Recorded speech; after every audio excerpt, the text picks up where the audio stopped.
আসসালামু আলাইকুম রহমতুল্লাহ। আমি মোহাম্মদ মিনহাজ। আজকে তোমাদের সাথে গুরুত্বপূর্ণ দুইটা চ্যাপ্টার নিয়ে আলোচনা করব। একটা হচ্ছে রক্ত সংবহনতন্ত্র আর একটা হচ্ছে শ্বসনতন্ত্র। চলো আমরা আলোচনা করি। হ্যাঁ, রক্ত সংবহনতন্ত্র, এই যে রক্ত, হ্যাঁ, এই রক্ত নিয়ে আমরা কি কি জানবো? আচ্ছা, রক্তের প্রথম কথা যেটা জানবো, রক্তের পিএইচ কত সেটা জানতে হবে। এটা একবার মেডিকেল ভর্তি পরীক্ষা অথবা ডেন্টাল ভর্তি পরীক্ষায় কত একজন এসেছিল। এটা 7.35 থেকে 7.45 এবং এভারেজ একটা ভ্যালু আছে 7.40।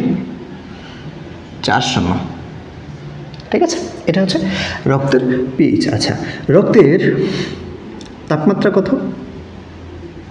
চলো, রক্তের তাপমাত্রা সেটা হচ্ছে 36 থেকে 38 ডিগ্রি সেলসিয়াস। হ্যাঁ, আচ্ছা, রক্তের তাপমাত্রা। আচ্ছা, রক্তের সান্দ্রতা কত? রক্তের সান্দ্রতা হচ্ছে 5 গুণ। হ্যাঁ, কত গুণ?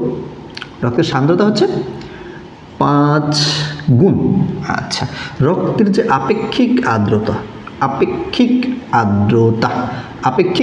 আর্দ্রতা সেটা হচ্ছে 1.065। এটা আমাদের বইয়ের তথ্য অনুসারে। ঠিক আছে, আপেক্ষিক আর্দ্রতা মানে হচ্ছে আপেক্ষিক আর্দ্রতা না, আপেক্ষিক গুরুত্ব।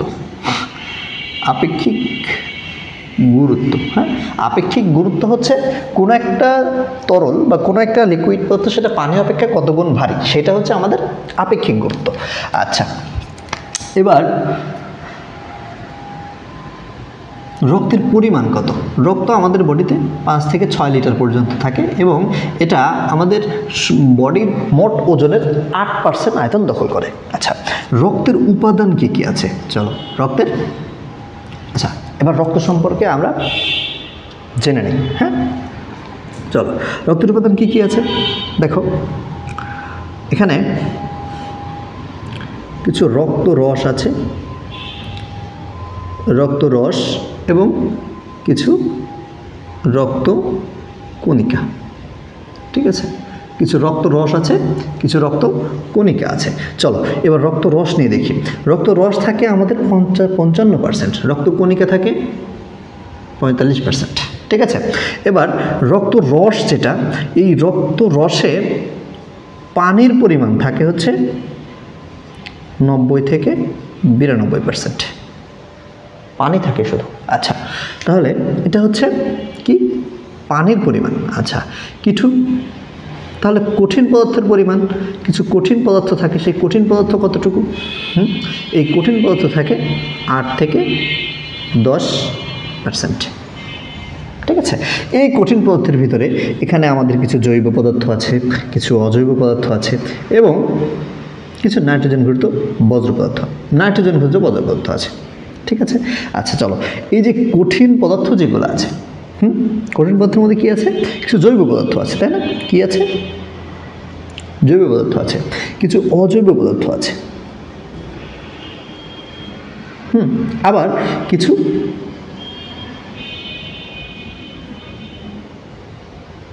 বর্জ্য পদার্থ আছে, তাই না? আচ্ছা, কিছু কি আছে? কিছু বজ্র পদার্থ আছে।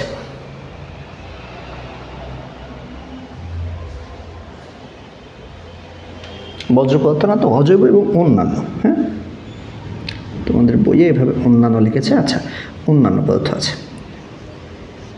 ঠিক আছে, আচ্ছা, এই যে অজৈব পদার্থ, এটা কি? এটা সাধারণত তুমি তোমার কেমিস্ট্রি বইতে পড়েছো। সোডিয়াম আয়ন, তারপর পটাশিয়াম আয়ন, তারপরে ম্যাগনেসিয়াম আয়ন, হ্যাঁ, ক্যালসিয়াম আয়ন, তারপর জিঙ্ক। হ্যাঁ, এই যতগুলো আয়ন এগুলো আছে কেমিস্ট্রি বইতে তুমি পড়েছো, সেগুলো সবই হচ্ছে আমাদের পদার্থের ভিতরে পড়ে। এখন জৈব পদার্থের মধ্যে আছে কিছু প্লাজমা প্রোটিন। কি আছে? কিছু প্লাজমা প্রোটিন, কিছু নাইট্রোজেন ঘটিত বজ্র পদার্থ, ঠিক আছে, আচ্ছা আচ্ছা, অন্যান্য পদার্থ সম্পর্কে আমরা তেমন কিছু জানবো না।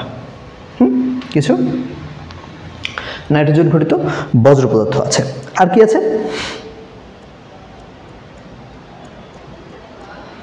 কিছু অন্যান্য পদার্থ আছে। আচ্ছা, অন্যান্য পদার্থ এখানে না, অন্যান্য পদার্থটা এইখানে। হ্যাঁ, অন্যান্য পদার্থটা আমরা এইখানে মনে রাখবো, ঠিক আছে। আচ্ছা, কঠিন পদার্থ দুই প্রকার, একটা হচ্ছে জৈব, একটা অজৈব। হ্যাঁ, একটা জৈব, একটা অজৈব। আচ্ছা, এই প্লাজমা প্রোটিনগুলো কি কি আছে মনে রাখবা, GPA5 এটা দিয়ে। জিতে হচ্ছে গ্লোবিউলিন, পিতে হচ্ছে প্রোথ্রম্বিন, এতে হচ্ছে অ্যালবুমিন, এফতে হচ্ছে ফাইভতে হচ্ছে ফাইব্রিনোজেন। এখানে নাইট্রোজেনের কি কি আছে, নাইট্রোজেন কিন্তু বজ্র পদার্থ। এখানে তোমাদের আছে জ্যানথিন, হ্যাঁ, জ্যানথিন, তারপরে তোমার হচ্ছে urea, xanthine, urea, uric acid, হ্যাঁ, ইউরিক অ্যাসিড, তারপরে হচ্ছে তোমাদের creatinine, creatinine, urea, uric acid, creatinine, xanthine, এই ধরনের পদার্থগুলো হচ্ছে তোমার নাইট্রোজেন পদার্থ। অন্যান্য কি আছে, সেখানে গ্লুকোজ আছে, ফ্যাট আছে, যেগুলো খাবার আমরা যে বাইরে থেকে খাই না, এই হচ্ছে অন্যান্য পদার্থ। এগুলো সম্পর্কে তেমন কিছু না জানলেও চলবে। চলো, এখন একটা কথা বলতে ভুলে গেছি, আমরা পড়ছি যে সংবহনতন্ত্র, রক্ত সংবহন তন্ত্র। কি? রক্ত সংবহন তন্ত্র। হ্যাঁ, রক্ত সংবহন তন্ত্র। এই রক্ত সংবহন তন্ত্র সম্পর্কে যেই মানুষটা সর্বপ্রথম কথা বলেন তার নাম হচ্ছে উইলিয়াম হার্ভে। ঠিক আছে, উইলিয়াম হার্ভে। কি? William Harvey. আচ্ছা, চলো তাহলে রক্ত সম্পর্কে আমরা কি কি জানবো। প্রথম কথা, রক্তের দেখো, রক্তের পিএইচ কত? 7.735 থেকে 7.45। রক্তের তাপমাত্রা কত? 36 থেকে 38 ডিগ্রি সেন্টিগ্রেড। রক্তের সান্দ্রতা কত? 5 গুণ। রক্তের আপেক্ষিক গুরুত্ব কত? 1.065। আচ্ছা, রক্ত আমাদের বডিতে কতটুকু থাকে? 5 থেকে 6 লিটার, এবং সেটা আমাদের বডির মোট 8% আয়তন দখল করে, বা আমার বডির মোট ওজনের 8% সেটা। আচ্ছা, এরপরে কি আছে? রক্তকণিকা, রক্তরস। রক্তকণিকা 45%, রক্তরস হচ্ছে 55%। আচ্ছা, রক্তরসে কিছু পানি আছে, পানি হচ্ছে 90 থেকে 92 ভাগ, এবং কিছু কঠিন পদার্থ আছে যেটা 8 থেকে 10%। আচ্ছা, কিছু অজৈব পদার্থ আছে, কিছু জৈব পদার্থ আছে। চলো, এই যে অজৈব পদার্থ এটা হচ্ছে 0.9%, এবং জৈব পদার্থ হচ্ছে এটা, তখন আমাদের হয়ে যায় 7 থেকে 9%। আচ্ছা, এবার কথা হচ্ছে এর ভিতরে এই প্লাজমা প্রোটিনই থাকে 7.5%, আর বাকি এই পোর্শনটুকু থাকে। ঠিক আছে? আচ্ছা, কিছু কি আছে? কিছু পানি আছে, কিছু কঠিন পদার্থ। কঠিন মধ্যে আছে কিছু জৈব, কিছু অজৈব। এই যে অজৈবটা হচ্ছে সোডিয়াম, পটাশিয়াম, ম্যাগনেসিয়াম, যেটা কেমিস্ট্রিতে পড়েছো তুমি। জৈবর ভিতরে আছে প্লাজমা প্রোটিন, নাইট্রোজেন ঘটিত বজ্র পদার্থ, কিছু অন্যান্য পদার্থ। প্লাজমা প্রোটিনের মধ্যে আছে globulin, fibrinogen, albumin, globulin, prothrombin, albumin, fibrinogen. GPA5 লিখে নিই আমি, বাট এটা দ্বারা মনে রাখা যায়। ঠিক আছে? নাইট্রোজেন ঘটিত বজ্র পদার্থ কি আছে? Xanthine, urea, uric acid, creatinine. অন্যান্য পদার্থের ভিতরে যেমন যে পদার্থগুলো আমরা খাই, মেনলি আমরা যা খাবো সেটাই থাকবে। যদি আমরা কার্বোহাইড্রেট খাই তাহলে গ্লুকোজ থাকবে, লিপিড খাইলে ফ্যাট থাকবে, যদি আমরা প্রোটিন খাই তাহলে কি থাকবে? সেখানে অ্যামিনো অ্যাসিড থাকবে। চলো, এবার রক্তকণিকা। এই যে রক্তকণিকা, এই রক্তকণিকা সম্পর্কে আমরা কিছু জানবো। রক্তকণিকা আমাদের বডিতে কি কি থাকে? একটা হচ্ছে RBC, একটা হচ্ছে WBC, একটা হচ্ছে প্ল্যাটিলেট, তাই তো? আচ্ছা, এই যে RBC, WBC আর প্ল্যাটিলেট মানে হচ্ছে লোহিত রক্তকণিকা, শ্বেত রক্তকণিকা আর অনুচক্রিকা। চলো, এই যে লোহিত রক্তকণিকা আমার বডিতে, যে লোহিত রক্তকণিকা, এটা সম্পর্কে আবার জানতে হবে, তাই না? আচ্ছা, এইটা দেখতে কেমন? মেন কথা হচ্ছে এটা দেখতে কেমন। এরা দ্বি অবতল। দেখতে কেমন? দ্বি অবতল। ঠিক আছে? এরা নিউক্লিয়াস বিহীন।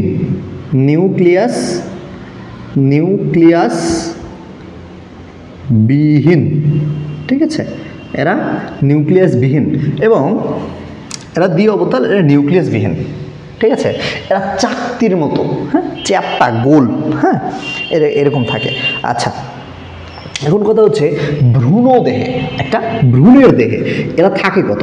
এরা 80 থেকে, একটা ভ্রূণের দেহে এদের পরিমাণ হচ্ছে 80 থেকে 90 লাখ, 90 লাখ।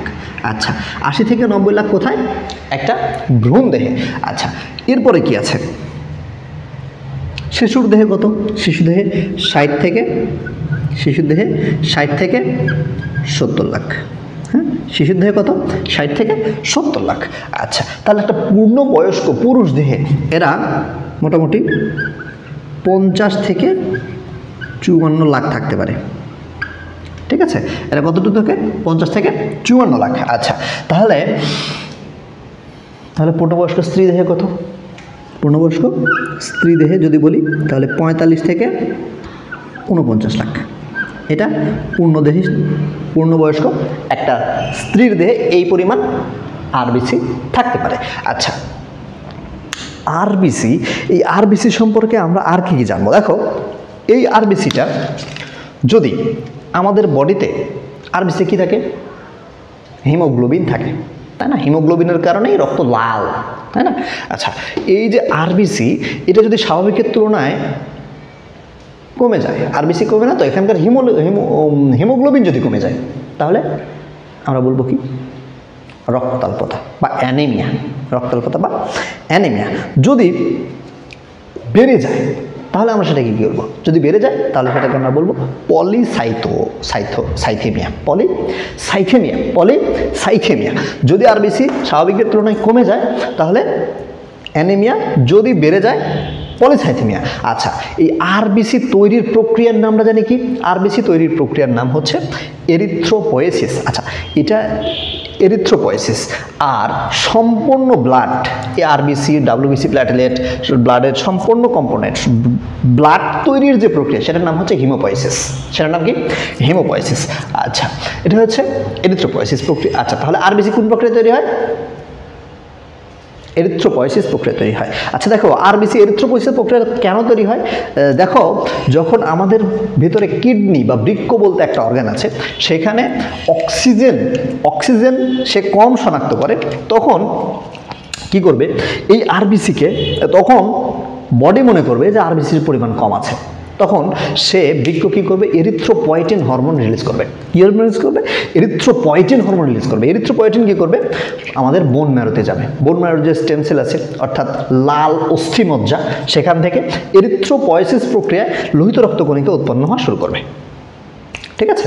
আচ্ছা, এখন কথা হচ্ছে এই যে লোহিত রক্তকণিকা, হ্যাঁ, এই লোহিত রক্তকণিকা এ বাঁচেই বা কয়দিন? এ হচ্ছে মোটামুটি 120 দিন বাঁচে। কতদিন বাঁচে?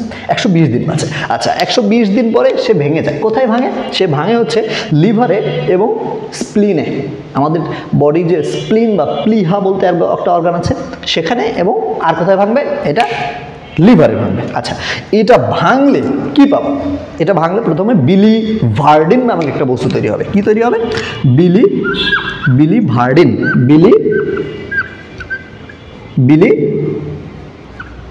বিলিভার্ডিন, হ্যাঁ, বিলিভার্ডিন। এবং এই বিলিভার্ডিনটা দেখতে হচ্ছে অনেকটা সবুজ, হ্যাঁ। এই বিলিভার্ডিনটা লিভারে গিয়ে কি হবে? বিলিরুবিন। কিসে পরিণত হবে? বিলিরুবিন, হ্যাঁ। এটা আচ্ছা, রেকর্ড কি হচ্ছে?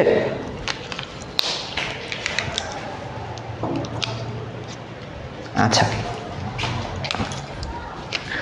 এই বিলিভার্ডিন তৈরি হবে বিলিরুবিন। বিলিভার্ডিন দেখতে সবুজ, বিলিরুবিন দেখতে হলুদ।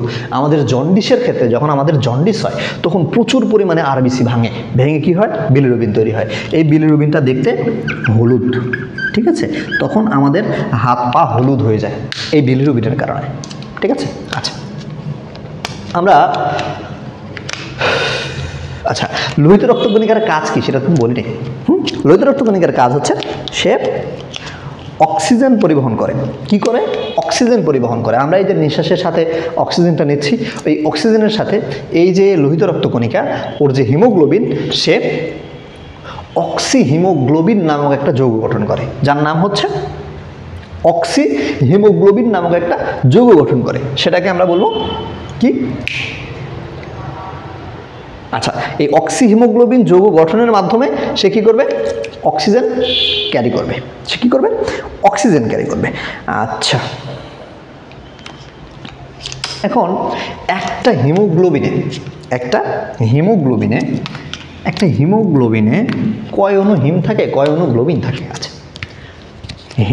হিমোগ্লোবিনে গ্লোবিন প্রোটিন, গ্লোবিন হচ্ছে একটা প্রোটিন, হিম হচ্ছে একটা রঞ্জক পদার্থ, ঠিক আছে? আচ্ছা, 4 অণু গ্লোবিন থাকবে, 4 অণু হিম থাকবে, 4 অণু গ্লোবিন থাকবে, 4 অণু হিম থাকবে, 4 অণু গ্লোবিন থাকবে, 4 অণু হিম থাকবে। আচ্ছা, আমার কথা হচ্ছে 100 ml রক্তে প্রায় 16 গ্রাম হিমোগ্লোবিন থাকে। 100 ml রক্তে প্রায় 16 গ্রাম হিমোগ্লোবিন থাকে, আমরা দেখি। আচ্ছা, হ্যাঁ, চলো এই, আচ্ছা একটু পরে বলি। এবার আসলে ডাব্লিউবিসি, কিসে আসবো? ডাব্লিউবিসিতে, ঠিক আছে? এই যে ডাব্লিউবিসি, এরা আমাদের বডিতে কতটুকু থাকে? ডাব্লিউবিসি আমার বডিতে কতটুকু থাকে এটা জানতে হবে। 4 থেকে 11,000, 4 থেকে 11,000, এবং এর একটা অ্যাভারেজ মান আছে, সেটা হচ্ছে 7,500। এটা পার কিউবিক সিসি, অর্থাৎ পার কিউবিক সেন্টিমিটার, ঠিক আছে? অর্থাৎ প্রতি ml ব্লাডে এই পরিমাণ ডাব্লিউবিসি সেল থাকে। এবং আরবিসির ক্ষেত্রেও কিন্তু এই যে আমি 50 লাখ বলছিলাম, সেটা প্রতি ml এ, ওই যে ভ্রূণ দেহে 80 থেকে 90 লাখ, এটাও প্রতি ml এ, ঠিক আছে? আচ্ছা, এই যে ডাব্লিউবিসি, এই ডাব্লিউবিসিকে বলা হয় ভ্রাম্যমাণ প্রতিরক্ষাকারী একক। কি বলা হয়? ভ্রাম্যমাণ প্রতিরক্ষাকারী একক, প্রতিরক্ষাকারী একক, ঠিক আছে? এই যে এটাকে ভ্রাম্যমাণ প্রতিরক্ষাকারী একক বলা হয়।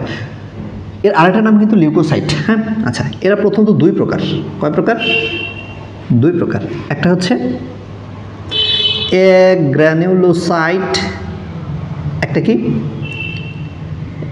গ্র্যানুলোসাইট, আর একটা হচ্ছে গ্র্যানুলোসাইট। জি লিখে রাখলাম। হ্যাঁ, গ্র্যানুলোসাইট এবং একটা হচ্ছে গ্র্যানুলোসাইট। এই যে গ্র্যানুলোসাইট, এটা হচ্ছে আবার 2 ধরনের। কি কি আছে? একটা মনোসাইট, বাংলায় লিখি,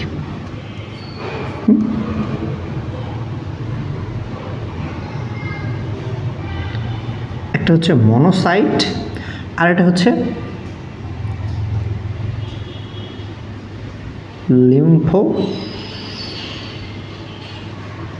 লিম্ফোসাইট। একটা মনোসাইট, একটা লিম্ফোসাইট। হ্যাঁ, আচ্ছা, আর এই যে আমাদের গ্র্যানুলোসাইট, এরা কারা? এরা কতগুলো থাকে? চলো একটু নিচে লিখি, এই সম্পর্কে তো আরো কথা বলতে হবে।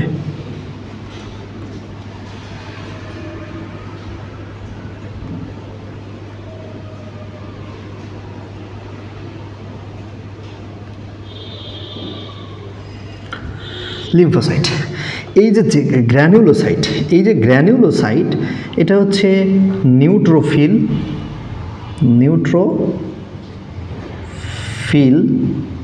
তারপরে ইউসিনোফিল,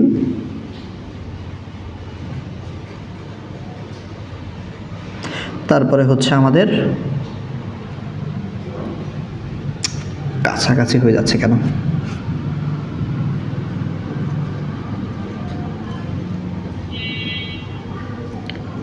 ইউসিনোফিল, তারপরে হচ্ছে আমাদের আচ্ছা বেসোফিল, ঠিক আছে?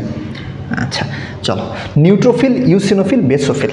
এই যে মনোসাইট, হ্যাঁ, এই যে মনোসাইটকে যদি আমরা আঁকার চেষ্টা করি, তাহলে মনোসাইটটা দেখতে অনেকটা এমন, হ্যাঁ,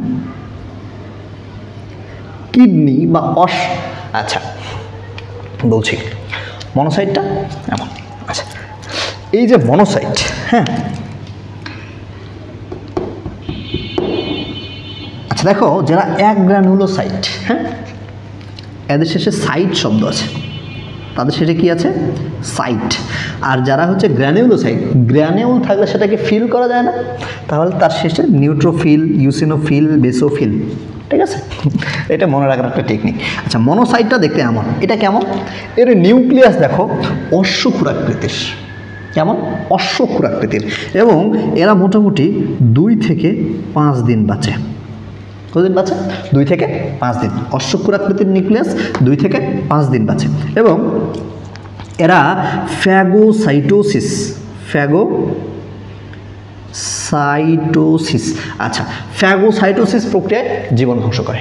ঠিক আছে, আচ্ছা এই যে নিউট্রোফিল এরা, আচ্ছা লিম্ফোসাইট এরা বেঁচে থাকে মোটামুটি 7 দিন। ঠিক আছে, কতদিন? 7 দিন।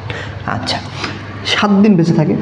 এদের নিউক্লিয়াস ধরো এটা যদি হচ্ছে আমাদের একটা লিম্ফোসাইট হয়, তাহলে এদের নিউক্লিয়াস প্রায় অনেক বড়। ঠিক আছে, নিউক্লিয়াসটা আকার একটু বড় হবে। এবং এরা অ্যান্টিবডি, কি অ্যান্টিবডি তৈরির মাধ্যমে জীবাণু ধ্বংস করে। কথা বুঝছো? আচ্ছা এই যে নিউট্রোফিল, কি ফিল? নিউট্রোফিল। এই নিউট্রোফিল কি করে? নিউট্রোফিলও কিন্তু আমাদের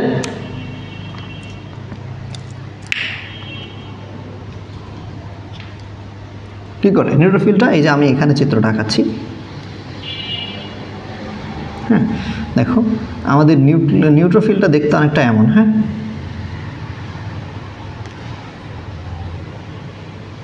আচ্ছা এমন। এবং এরা যেহেতু গ্র্যানিউলোসাইট, তাই এদের বডিতে কি থাকবে? কিছু দানাদার বস্তু থাকবে।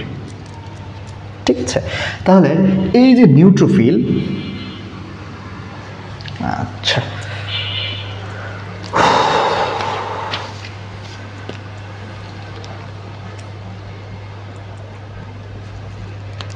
এরাও বেঁচে থাকে 2 থেকে 5 দিন। এদের নিউক্লিয়াস 2 থেকে 5 খণ্ড বিশিষ্ট। ঠিক আছে, এদের নিউক্লিয়াস দেখতে 2 থেকে 5 খণ্ড বিশিষ্ট। এবং এরাও কিন্তু ফ্যাগোসাইটোসিস, কি ফ্যাগোসাইটোসিস প্রক্রিয়ায় জীবাণু ধ্বংস করে। ঠিক আছে, নিউট্রোফিল কী করে? ফ্যাগোসাইটোসিস প্রক্রিয়ায় জীবাণু ধ্বংস করে। আচ্ছা এই ইউসিনোফিল, ইউসিনোফিল এরা অম্লধর্মী। হ্যাঁ, ইউসিন রঞ্জকে, ইউসিন রঞ্জকে লাল বর্ণ ধারণ করে। ইউসিন রঞ্জকে লাল বর্ণ ধারণ করে, ইউসিন রঞ্জকে লাল বর্ণ ধারণ করে।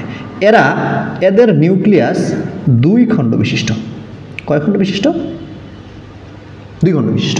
আচ্ছা এই যে এরা অ্যালার্জিক অ্যান্টিবডি, কি অ্যালার্জিক অ্যান্টিবডি বা এরা অ্যালার্জিক অ্যান্টিবডি অথবা অ্যালার্জির যে অ্যান্টিবডি এগুলো ধ্বংস করে। ঠিক আছে, এবং ক্রিমিল লার্ভা এগুলো ধ্বংস করে।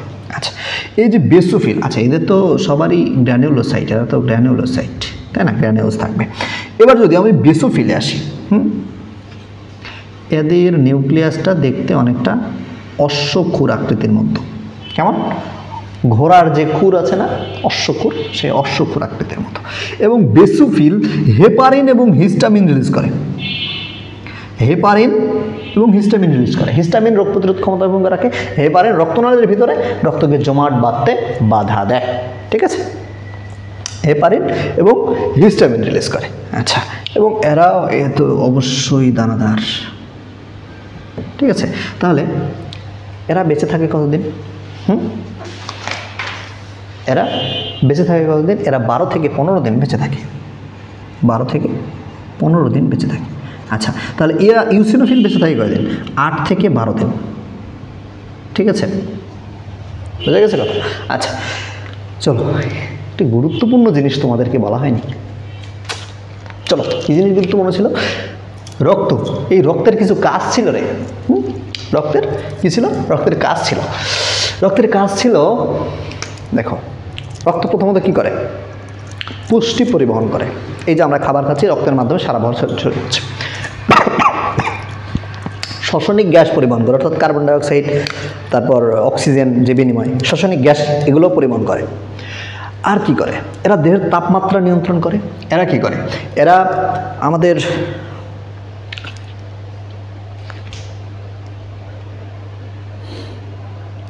হোমিওস্ট্যাসিস মেনটেন করে। একটা ইম্পর্টেন্ট কথা, homeostasis. What do you mean by homeostasis?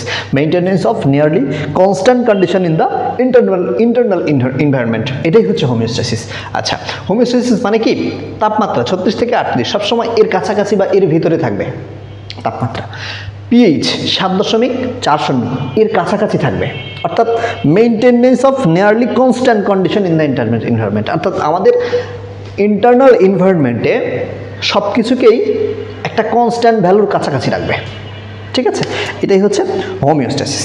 আচ্ছা, রক্তের আরও অনেক কাজ ছিল না? রক্তের কাজগুলো একবার জাস্ট রিডিং দিবা। ওই যে তোমাদের বইয়ে যেগুলো মোটা মোটা নীল নীল নীল লাইন দিয়ে লেখা আছে, সেই জিনিসগুলো রিডিং করবা। ঠিক আছে, এখন রক্ত বডিতে পানি সাম্য বজায় রাখে, তাই না? অনেক কাজ আছে। রক্ত আমার বডিতে প্রতিরক্ষার ভূমিকা রাখে। আচ্ছা, এবার আমাদের যেটা আছে সেটা হচ্ছে রক্ত জমাট, রক্ত তঞ্চন। আচ্ছা, এখানে তো আরও একটা জিনিস ছাড়া পড়ে গেছে, প্লাটিলেট, তাই না? প্লাটিলেট সম্পর্কে আমরা আলোচনাই করি নাই। আচ্ছা, এই যে এই প্লাটিলেট সম্পর্কে যদি বলি, এরা মোটামুটি 5 থেকে 9 দিন বেঁচে থাকে। কতদিন বাঁচে? 5 থেকে 9 দিন। এই যে প্লাটিলেট আমাদের বডিতে থাকে কতটুকু? আমাদের বডিতে এরা মোটামুটি কালি নাই,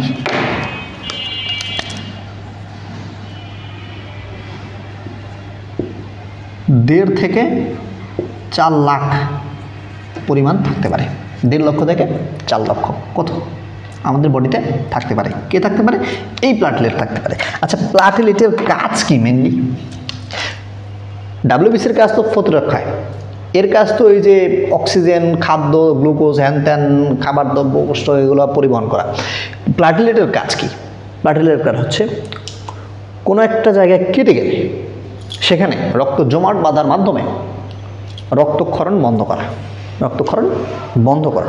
আচ্ছা, এখানে এই যে আমাদের প্লাটিলেট, হ্যাঁ, এরা উৎপন্ন হয় কোত্থেকে? উৎপন্ন হয় মেগা ক্যারিওসাইট থেকে। কোত্থেকে? মেগা ক্যারিওসাইট। মেগা ক্যারিওসাইট থেকে, মেগা ক্যারিওসাইট থেকে এই আমাদের প্লাটিলেট উৎপন্ন হয়। আচ্ছা আচ্ছা, প্লাটিলেট কি করে? সেরোটোনিন রিলিজ করে। কি রিলিজ করে? সেরোটোনিন রিলিজ করে। কোথাও কেটে গেছে, এখানে ব্লিডিং হচ্ছে। এখন এখানকার যে ব্লাড ভেসেলসগুলো আছে, ব্লাড ভেসেলস বলতে কি বোঝাচ্ছি আমরা? ধমনী এবং শিরা। এগুলা কি করবে? এগুলো কি মানে প্রসারণ হবে নাকি সংকুচিত হবে? এগুলো সংকুচিত হবে, কারণ এদিক দিয়ে ব্লাড বেশি পাস হতে দেওয়া যাবে না। সেরোটোনিনের একটা কাজ হচ্ছে ব্লাড ভেসেলকে সংকুচিত করা। ব্লাড ভেসেলকে কী করা? সংকুচিত করা। আচ্ছা,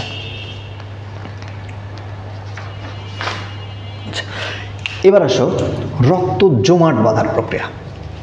রক্ত জমাট বাঁধার প্রক্রিয়া। রক্ত জমাট বাঁধার 13টা ফ্যাক্টর আছে। কয়টা ফ্যাক্টর আছে? 13টা ফ্যাক্টর আছে। রক্ত জমাট বাঁধার কয়টা ফ্যাক্টর? 13টা ফ্যাক্টর। এই 13টা ফ্যাক্টর তোমাকে সবগুলো মুখস্থ করার দরকার নেই, ঠিক আছে? 13টা ফ্যাক্টরের ভিতরে তুমি কী কী মুখস্থ করবা? প্রথম 4টা মুখস্থ করবা, এবং 4টাই ইম্পর্টেন্ট। সেটা হচ্ছে আমরা একটা ছন্দে মনে রাখি, ফুল পরে টুপ করে, মানে কি? ফাইব্রিনোজেন, প্রোথ্রম্বিন, থ্রম্বোপ্লাস্টিন অ্যান্ড হচ্ছে ক্যালসিয়াম, তাই তো? এই 4টা, তাই? হ্যাঁ, এটাই ফুল পরে টুপ করে, এই যে এটা দিয়ে মনে রাখলাম। আচ্ছা, প্রথমে কি করবে? প্রথমে কি হবে? থ্রম্বোসাইট। থ্রম্বোসাইট। এই থ্রম্বোসাইট যখন আমাদের এখানে কেটে গেছে, বাতাসের সংস্পর্শে থ্রম্বোসাইট আসবে, এবং কোথায় আসবে? বাতাস এবং কিছু প্রভাবকের, তখন তো এটা আমাদের পরিবেশের কন্ট্যাক্টে আসছে, বিভিন্ন ইয়ের কারণে হেপারিন নিষ্ক্রিয় হয়ে যাবে। ফলে থ্রম্বোসাইট থেকে থ্রম্বোপ্লাস্টিনে কনভার্ট হবে, ঠিক আছে? আচ্ছা, হেপারিন নিষ্ক্রিয় হবে এখানে। থ্রম্বোপ্লাস্টিন প্লাস্টিন। থ্রোম্বোপ্লাস্টিন কি করবে? প্রোথ্রম্বিনকে কি করবে? প্রোথ্রম্বিনকে এখানে থ্রোম্বোপ্লাস্টিন প্রোথ্রম্বিনকে থ্রম্বিনে কনভার্ট করবে, থ্রম্বিনে কনভার্ট করবে। এবার থ্রম্বিনের একটা কাজ আছে। আচ্ছা, এই যে থ্রোম্বোপ্লাস্টিন এখানে হেল্প করবে, এর সাথে ক্যালসিয়াম আয়ন, হ্যাঁ ক্যালসিয়াম আয়ন। এখন থ্রম্বিন ফাইব্রিনোজেনকে ফাইব্রিন মনোমারে কনভার্ট করবে, ঠিক আছে? ফাইব্রিন মনোমারে কনভার্ট করবে। এখন ফাইব্রিন মনোমারগুলো একটা সুতার মতো, এগুলো যখন পেঁচিয়ে যাবে তখন সেটা তৈরি করবে ফাইব্রিন পলিমার। হ্যাঁ, ফাইব্রিন পলিমার ধরো যে এমন হচ্ছে ফাইব্রিন মনোমার এরকম সুতা, অনেকগুলো সুতা এভাবে পেঁচতে এরকমভাবে একটা জালকের মতো অবস্থা সৃষ্টি করছে। এখন কি হবে? এইখানে কি হবে? যখন আরবিসি আসবে তো এই জালকের মধ্যে মাছ যেমন জালে গেঁথে যায় সেভাবে গেঁথে যাবে, ঠিক আছে? ফলে আমাদের রক্ত আর বাইরে বের হয়ে যেতে পারবে না। তো এই কাজটা করবে হচ্ছে এভাবে রক্ত জমাট বাঁধা বন্ধ হবে। এই জন্য রক্ত যে জমাট বাঁধছে ওই জমাট অংশটা দেখতে লাভ, কারণ সেখানে আরবিসি গিয়ে আটকে গেছে, ঠিক আছে? আচ্ছা, এর পরের ঘটনা কি ঘটে? থ্রোম্বোপ্লাস্টিন। আচ্ছা চলো, আমাদের সেরাম, হ্যাঁ সেরাম এবং কিছু প্লাজমা, সেরাম অ্যান্ড প্লাজমা, এর মধ্যে পার্থক্য আমাদের করতে জানতে হবে।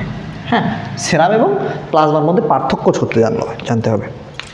চলো, এই যে সেরাম জিনিসটা কি? জমাট বাঁধা রক্তের তরল অংশ। আচ্ছা, জমাট বাঁধা রক্তের তরল অংশ যদি সেরাম হয় তাহলে রক্ত জমাট বাঁধতে কি কি ব্যবহার হয়েছে? এই যে থ্রোম্বোপ্লাস্টিন, ফাইব্রিনোজেন, এই যে ফাইব্রিন, হ্যাঁ এগুলা ব্যবহার হয়েছে। তাহলে এগুলা কি সেরামে পাওয়া যাবে? পাওয়া যাবে না। বাট প্লাজমায় পাওয়া যাবে না, কারণ এগুলো তো এখনো জমাট বাঁধেনি। তাহলে এগুলো এখনো প্লাজমার ভিতরে ইনট্যাক্ট আছে। তাহলে এই সেরামে থাকে না কি? সেরামে থাকে না ফাইব্রিনোজেন, ওইখানে থাকে, ঠিক আছে? সেরামের জমাট বাঁধার যে ধর্ম এটা অনুপস্থিত, তাই না? কারণ একবার জমাট বাঁধার পরে এটা বের হয়েছে, কিন্তু প্লাজমার কিন্তু সেটা উপস্থিত। আচ্ছা, এরপরে কি বলতে পারো তুমি? সেরামে সেরোটোনিনের লেভেলটা বেশি থাকে, প্লাজমায় সেরোটোনিনের লেভেল কম থাকে। হাউ, তাই না? চলো, সেরামে সেরোটোনিনের পরিমাণ বেশি থাকে, এর মানে হচ্ছে যখন আমার একটা অণুচক্রিকা ভেঙে যায়, অণুচক্রিকার ভেতর থেকে প্রচুর পরিমাণে সেরোটোনিন বের হয়। তাহলে এইখানে এই যে প্রথম ধাপই থ্রোম্বোপ্লাস্টিন থেকে থ্রোম্বোসাইট থেকে থ্রোম্বোপ্লাস্টিন তৈরি হয়েছিল। এখানে থ্রোম্বোসাইটগুলো ভেঙে গেছে বা প্ল্যাটেলেট বা অণুচক্রিকাগুলো ভেঙে গেছে, তার কারণে এখানে কি তৈরি হয়েছে? প্রচুর পরিমাণে সেরোটোনিন তৈরি হয়েছে, ঠিক আছে? তাহলে সেরামে সেরোটোনিনের পরিমাণটা বেশি থাকবে। আচ্ছা, এখন একটা কথা হচ্ছে রক্ত তঞ্চনকাল, এটা হচ্ছে 4 থেকে 5 মিনিট। হ্যাঁ, এটা মনে রেখো। এবার চলো অন্য একটা টপিকে আমরা যাব, লিম্ফ। হ্যাঁ, লিম্ফ বা লসিকা। আমরা লিম্ফ বা লসিকা নিয়ে এবার একটু আলোচনা করব। লিম্ফ বা লসিকা,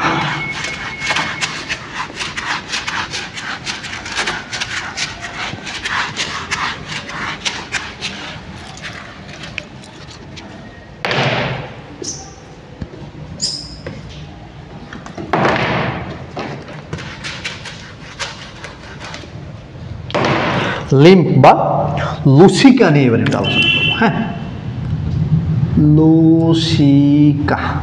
চলো, লসিকা জিনিসটা কি আজকে তোমাদেরকে সেটা একটু দেখাই, ঠিক আছে? এটা যদি আমি একটু যে চিত্রগুলো আঁকাচ্ছি একটু মনোযোগ দাও।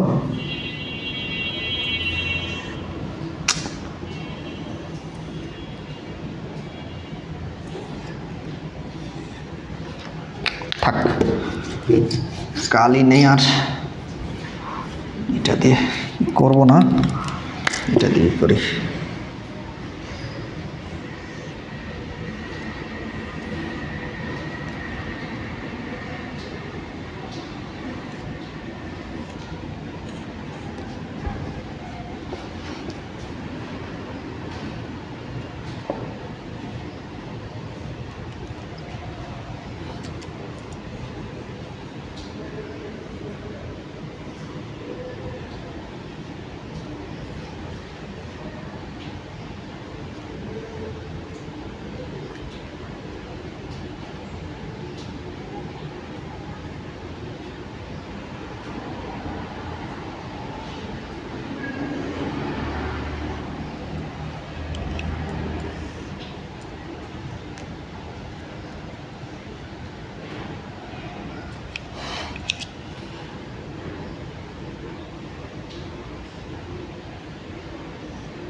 চলো, বোঝা যাচ্ছে? আচ্ছা, বোঝা না গেলেও সমস্যা নাই, এখন আস্তে আস্তে বোঝা যাবে। চলো, লসিকা। আচ্ছা, এই জিনিসগুলো কি আঁকাইছি এগুলো একটু কল্পনা করি। হ্যাঁ, এটাকে আমি হৃৎপিণ্ডকে ডান অলিন্দ এবং ডান নিলয়, এটা কি ডান না এটা বাম, বাম অলিন্দ বাম নিলয় এবং ডান অলিন্দ ডান নিলয়, এদেরকে একটু আলাদা করেছি। এদেরকে একটু কি করেছি? আলাদা করেছি। হ্যাঁ,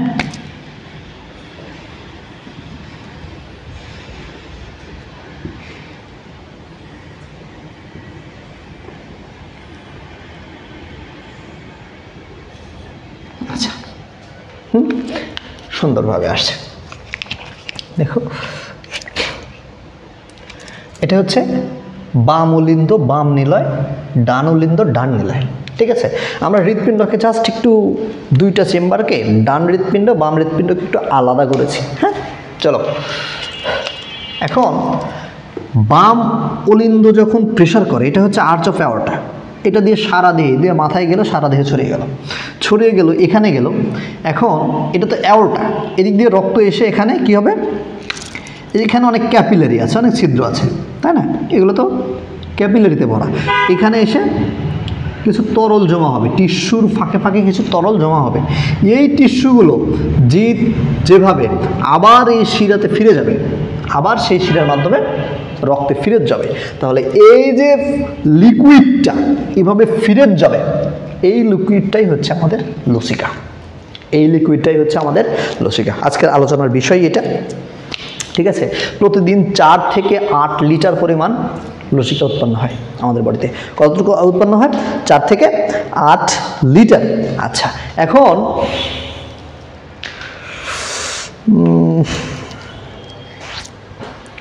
লসিকায় এই যে এখানে কি আছে? কিছু ফ্লুইড থাকবে। লসিকায় 2 ধরনের উপাদান থাকে, একটা হচ্ছে কোষীয় উপাদান আর একটা হচ্ছে ফ্লুইড। কোষীয় উপাদান কি কি থাকে?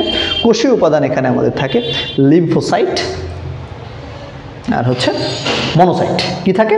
লিম্ফোসাইট আর মনোসাইট। ঠিক আছে, আচ্ছা, লিম্ফোসাইটের পরিমাণটা বেশি থাকে। লিম্ফোসাইট প্রায় দেখা যায় যে 500 থেকে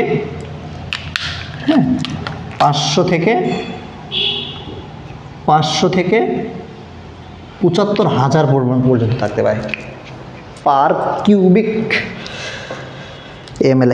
ঠিক আছে, আচ্ছা, কিছু কোষহীন উপাদান আছে, কিছু কোষহীন উপাদান আছে। আচ্ছা, এই যে এখানকার যে তরল, এখানকার কিছু কোষহীন উপাদান আছে। এটা তো কোষীয় উপাদান, তাই না? এটা হচ্ছে কোষীয় উপাদান, লিম্ফোসাইট মনোসাইট এগুলো থাকে। এখানে কিছু কোষহীন উপাদান থাকবে, কিছু কোষহীন উপাদান থাকবে। এই কোষহীন উপাদানের মধ্যে 94% থাকে ওয়াটার, মাত্র অনলি 6% থাকে বিভিন্ন কঠিন পদার্থ। 6% থাকে কি পদার্থ? কিছু বিভিন্ন কঠিন পদার্থ থাকে। এখন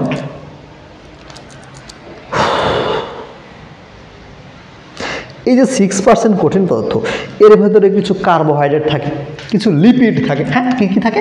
কিছু লিপিড থাকে। হ্যাঁ, কিছু লিপিড থাকে। আচ্ছা, আমরা যখন লিপিড জাতীয় খাদ্য গ্রহণ করি, কি খাদ্য গ্রহণ করি? লিপিড জাতীয় খাদ্য গ্রহণ করি, তখন কি ঘটনা ঘটে? মেনলি লিপিড জাতীয় খাদ্য যখন আমরা গ্রহণ করি, তখন এই লিপিডগুলো লসিকার সাথে মিশে যায়। তখন এই লসিকার রং হয় দুধের মতো সাদা। সেই লসিকার রং হয় দুধের মতো সাদা। এই দুধের মতো সাদা লসিকাকে আমরা তখন বলি সেটার নাম হচ্ছে কাইল। কি সেটার নাম? কি সেটার নাম? কাইল। আচ্ছা, এখন লসিকার কিছু কাজ আছে। কি কাজ আছে? এই যে আমরা লিপিড জাতীয় খাবার খাই, কি কাজ সেটা? লসিকা কী করে? এই লিপিড জাতীয় খাবার পরিবহন করে। লসিকা কী করে? লসিকা হচ্ছে আমাদের প্রোটিন, প্লাজমা প্রোটিনগুলো, এগুলোকে পরিবহন করে। এখন যেই অঞ্চলে অক্সিজেন ব্লাড সাপ্লাই যেতে পারে না, blood supply direct blood supply দিতে পারে না আমার বডির, সেই অংশে এই লসিকা সেখানে অক্সিজেন এবং বিভিন্ন পুষ্টি সরবরাহ করে থাকে। এগুলো হচ্ছে আচ্ছা। এখানে কি থাকে? এখানে এই যে ডাব্লিউবিসি সেল থাকে না, লিম্ফোসাইট এবং মনোসাইট থাকে বলছি। এই যে লিম্ফোসাইট 500 থেকে 75,000 পার কিউবিক সেন্টিমিটারে থাকে। এই লিম্ফোসাইটগুলো প্রতিরক্ষার কাজ করে না? অবশ্যই প্রতিরক্ষার কাজ করে। একটা তরলের ব্যালেন্স করে আমার সারা বডিতে। আচ্ছা, লসিকাতন্ত্র। লসিকাতন্ত্র দুটি উপাদান নিয়ে গঠিত। এবার আসো লসিকাতন্ত্র। লসিকাতন্ত্র, ঠিক আছে, দুইটা উপাদান নিয়ে গঠিত। একটা হচ্ছে আমাদের লসিকাতন্ত্র দুইটা উপাদান নিয়ে গঠিত। তার একটা কি? নালী। একটা হচ্ছে লসিকা নালী, একটা হচ্ছে লসিকা গ্রন্থি। লসিকা একটা হচ্ছে নালী, একটা হলো নালী, আর একটা হচ্ছে লসিকা গ্রন্থি। হ্যাঁ, একটা হচ্ছে লসিকা নালী আর একটা হচ্ছে লসিকা গ্রন্থি। হ্যাঁ, চলো লসিকা নালী আর লসিকা গ্রন্থি। এই যে লসিকা নালী, একটা ডান লসিকা নালী আর এটা কি বাম? ওরে না, এটা হচ্ছে থোরাসিক লসিকা নালী। আচ্ছা, ডান লসিকা নালী। ডান লসিকা নালী কি করে? মাথা, ডান অংশ, বডির ডান অংশ, বুকের ডান পাশ, এই পাশের লসিকাগুলোকে কালেক্ট করে। এবং বাম লসিকা থোরাসিক লসিকা নালী কি করে? দেহের বাম অংশ এবং দেহের নিম্নাংশের যে লসিকাগুলো আছে সেগুলো কালেক্ট করে। ঠিক আছে? এটা হচ্ছে ডান লসিকা নালী, বাম লসিকা নালীর কাজ। আচ্ছা, ডান লসিকা নালী কোথায় উন্মুক্ত হয়? দেখো, এখানে আমাদের একটা হাড় আছে। এখানে হাত দিলেই তুমি এভাবে একটা হাড়ের উপর হাত পড়বে, সেটার নাম হচ্ছে কোলার বোনস। ছেলেদের কোলার বোনস বলে না, বা ক্লাভিকল। এবং মাথার থেকে এই ক্লাভিকলের নিচে একটা ভেইন থাকে, সেটার নাম হচ্ছে সাবক্লাভিয়ান ভেইন। এবং মাথার থেকে যে ভেনটা এই পাশ দিয়ে নিচে নামে সেটা হচ্ছে অন্তঃজুগুলার ভেন। ঠিক আছে? ডান অন্তঃজুগুলার ভেন। তাহলে ডান অন্তঃজুগুলার ভেন এবং সাবক্লাভিয়ান শিরার যেখানে সংযোগ হয় সেইখানে ডান লসিকা নালী সেখানে গিয়ে ওপেন হয়। ঠিক আছে? এখন বাম লসিকা নালী তাহলে কোথায় ওপেন হয়? সেম জায়গায়, বাম সাবক্লাভিয়ান শিরা এবং বাম অন্তঃজুগুলার শিরা যেখানে সংযুক্ত হয় সেখানে গিয়ে ওপেন হয় বাম লসিকা নালী। কথা ক্লিয়ার? আচ্ছা,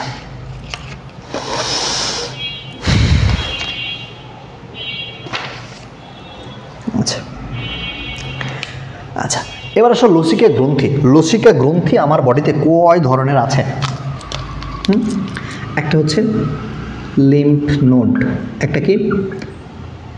লিম্ফ নোড। একটা হচ্ছে স্প্লিন বা প্লিহা। এটা হচ্ছে লিম্ফ নোড, প্লিহা। কি আছে?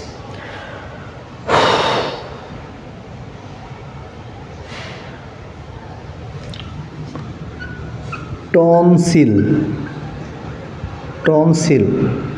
লাল অস্থিমজ্জা,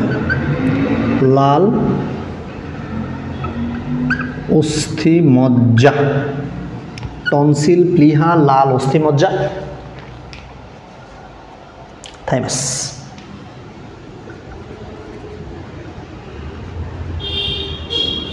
ঠিক আছে? এগুলো হচ্ছে আমাদের লসিকা গ্রন্থি। চলো, এই লিম্ফ নোড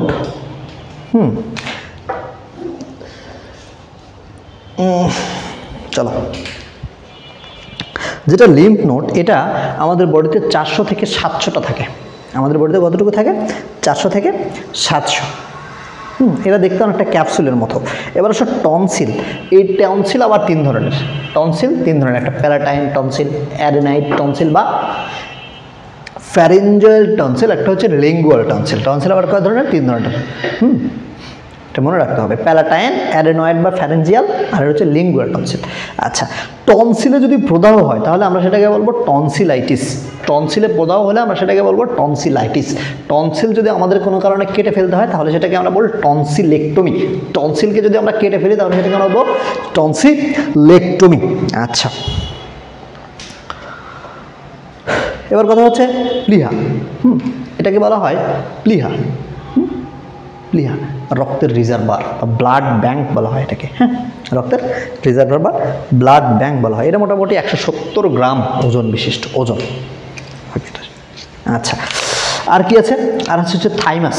আর হচ্ছে থাইমাস। থাইমোসিন হরমোন রিলিজ করে। থাইমাস থেকে থাইমোসিন এবং থাইমোপয়েটিন দুইটা হরমোন রিলিজ হয় এবং এখানে টি লিম্ফোসাইট এসে পরিপক্ক হয়। ঠিক আছে, এই থাইমাসটা মানব যখন শিশু থাকে, বাচ্চা থাকে, তখন তাদের বডিতে থাইমাস গ্রন্থিটা প্রমিনেন্ট থাকে, কিন্তু বড় হওয়ার সাথে সাথে এটা আস্তে আস্তে ডিসঅ্যাপিয়ার হয়ে যায়। বড় হওয়ার সাথে সাথে এটা আস্তে আস্তে কী হয়ে যায়? ডিসঅ্যাপিয়ার হয়ে যায়। আচ্ছা, এরপরে কথা হচ্ছে, চলো এটাও তো শেষ হলো। লসিকা তন্ত্রের বর্ণনা, এর থেকে বেশি কিছু না। হ্যাঁ, মাঝখানে এতটুকু থাক, আমরা লসিকা তন্ত্রটা আর আলোচনা করব না। আচ্ছা, ধমনী এবং শিরার মধ্যে পার্থক্য জানো? ধমনী এবং শিরার মধ্যে, চলো এটা 9, 10-এ পড়ে আসছো, এটা আমি খুব একটা গুরুত্ব দিতে যাচ্ছি না। চলো, ধমনীর ক্ষেত্রে কি? ধমনীর লুমেনটা একটু সরু, শিরার ক্ষেত্রে লুমেনটা একটু মোটা। ধমনীর ক্ষেত্রে ধমনীর যে প্রাচীর সেটা স্থিতিস্থাপক, শিরার ক্ষেত্রে সেটা অস্থিতিস্থাপক। ধমনীর কোনো কপাটিকা নাই, কিন্তু শিরার ক্ষেত্রে কি আছে?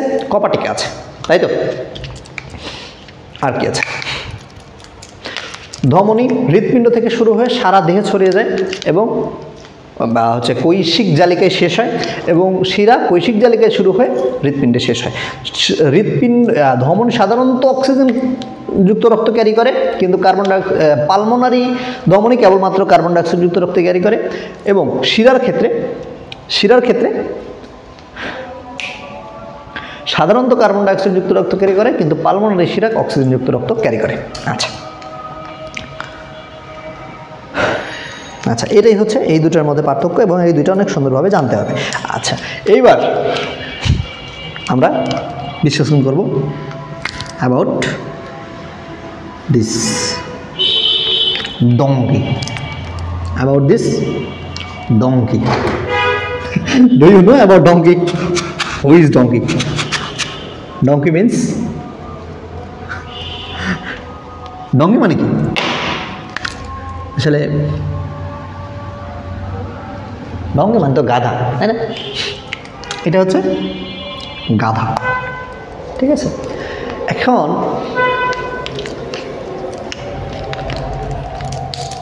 ওই যে বলে না, ভ্রূণ অবস্থাতেই শুরু হয় মানুষের।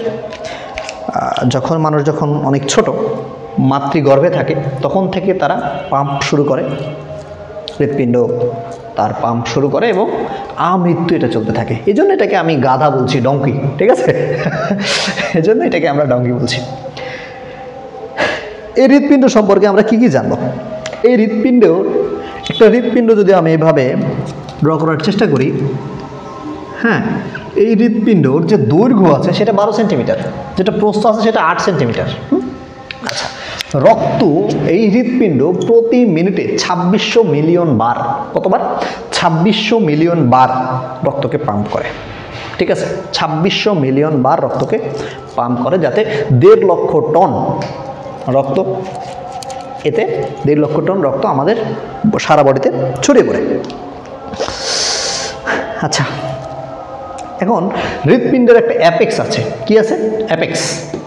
হ্যাঁ, এই অ্যাপেক্সটা থাকে 5th এবং 6th যে রিবস বা পরশুক আছে, এই পরশুকার মাঝে। 5th এবং 6th যে পরশুক আছে, এর মাঝে থাকে হচ্ছে আমাদের অ্যাপেক্স অফ দ্য হার্ট। আচ্ছা, এই যে হৃৎপিণ্ড বা ডঙ্কি, এই ডঙ্কিকে ধরো এটা হচ্ছে আমাদের হৃৎপিণ্ড, মেইন হৃৎপিণ্ড। এখন এটাকে যদি আমরা ধরো কিছু একটা দিয়ে মোড়াই, তাহলে এরা উপরে কি থাকবে? আবরণ তৈরি হবে, তাই না? চাদর বা আবরণ।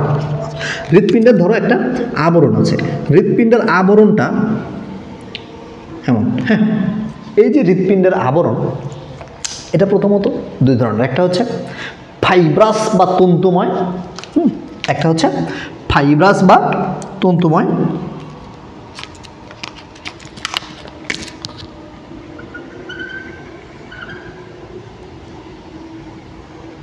ঠিক আছে, ফাইব্রাস, বাইরের যে দেখছো এটা হচ্ছে ফাইব্রাস বা তন্তুময় পেরিকার্ডিয়াম, এবং ভিতরের যেটা দেখছো এটা হচ্ছে সেরাস পেরিকার্ডিয়াম।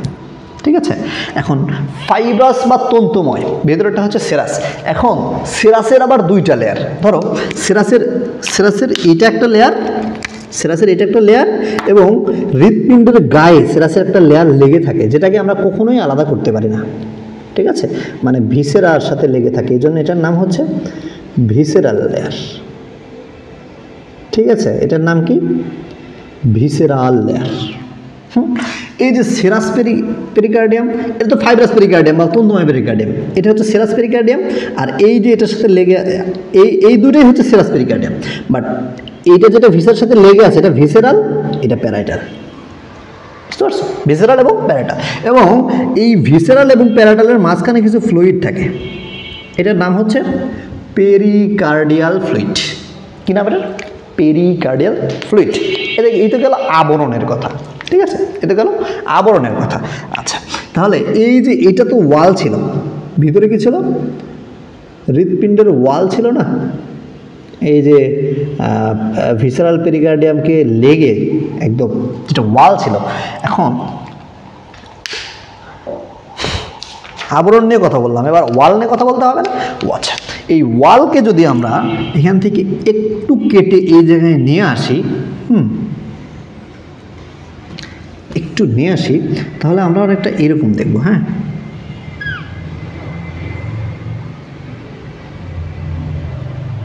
আচ্ছা, এখানেও তিনটা স্তর দেখবো আমি। হ্যাঁ, এখানেও তিনটা স্তর দেখব। এই যে মাঝখানে যে সব দেখছো, এটা হচ্ছে এই যে আচ্ছা, মাঝখানেটা একটু পরে বলছি। হ্যাঁ, তাহলে ভিতরের যে লেয়ার এটা হচ্ছে এন্ডোকার্ডিয়াম, এটা হচ্ছে মায়োকার্ডিয়াম, আর বাইরের যে লেয়ারটা দেখছো এটা হচ্ছে পেরিকার্ডিয়াম। ঠিক আছে, তাহলে ওয়াল কয়টা? এই পেরিকার্ডিয়াম না তো epicardium, sorry, endocardium, myocardium, epicardium. Pericardium তো হৃৎপিণ্ডের আবরণের নাম, তাই না? তাহলে কি? Endocardium, myocardium, epicardium. এই যে এপিকার্ডিয়াম, এর গায়ে বিক্ষিপ্তভাবে ছড়ানো কি থাকে? চর্বি ছড়ানো থাকে এর গায়ে। তাহলে এই যে আমাদের এপিকার্ডিয়াম, এটার নাম কি? বাইরের স্তরের নাম কি? এপিকার্ডিয়াম। এপিকার্ডিয়ামের গায়ে কি থাকে? বিক্ষিপ্তভাবে ছড়ানো চর্বি থাকে, এবং এরা যোজক টিস্যু নির্মিত, এবং এর ভিতরে যে মাস্কুলার কিছু ইচ্ছে, মায়োকার্ডিয়াম মানে হচ্ছে মাস্কুলার। ঠিক আছে, মাস্কুলার লেয়ার। এই যে মাস্কুলার লেয়ার যেটা, সেটা হচ্ছে আমাদের মায়োকার্ডিয়াম, এবং এটাই হচ্ছে special type of cardiac muscle অথবা হৃদপেশি। স্পেশাল টাইপের কি পেশি? হৃদপেশি বা মায়োকার্ডিয়াম। এই মায়োকার্ডিয়ামের কারণেই হৃৎপিণ্ড সংকোচন প্রসারণ হয়। আচ্ছা, এরপরে কি আছে? এন্ডোকার্ডিয়াম। এন্ডোকার্ডিয়ামে কি আছে? এন্ডোকার্ডিয়ামটা কিন্তু আমাদের এন্ডোকার্ডিয়ামেই কিন্তু আমাদের কপাটিকাগুলো থাকে। আর হৃৎপিণ্ডের কপাটিকা সেটা কই থাকে? এই এন্ডোকার্ডিয়ামে থাকে। আচ্ছা, তাহলে কার্ডিয়াক পেশির কিছু বৈশিষ্ট্য আছে, যে মায়োকার্ডিয়াম বললাম কার্ডিয়াক পেশির বৈশিষ্ট্য, এর ভিতরে কি আছে? ইন্টারক্যালাটেড ডিস্ক আছে। তাহলে ইন্টারক্যালাটেড ডিস্ক হয়ে থাকে, কার্ডিয়াক পেশিতে থাকে, এবং এখানে অনুপ্রস্থ কিছু রেখা থাকে। এখন অনুপ্রস্থ কিছু কি থাকে? রেখা থাকে। চলো এখানে আমি এই যে এবার আসো প্রকোষ্ঠে আসি। কোথায়? প্রকোষ্ঠে। কোন প্রকোষ্ঠে? হৃৎপ্রকোষ্ঠে। এটা কি? Left atrium, left ventricle, right atrium, right ventricle, right atrium, তাই না? তাই তো, এটাই তো ছিল এতক্ষণ। আচ্ছা, এই চারটা পেসমেকার কই থাকে? রাইট অ্যাট্রিয়ামে। কোথায়? যেখানে সুপিরিয়র ভেনা কাভা ওপেন করে সেখানে থাকে পেসমেকার। পেসমেকার বা সায়ানোঅ্যাট্রিয়াল নোড, সায়ানোঅ্যাট্রিয়াল নোড। আচ্ছা,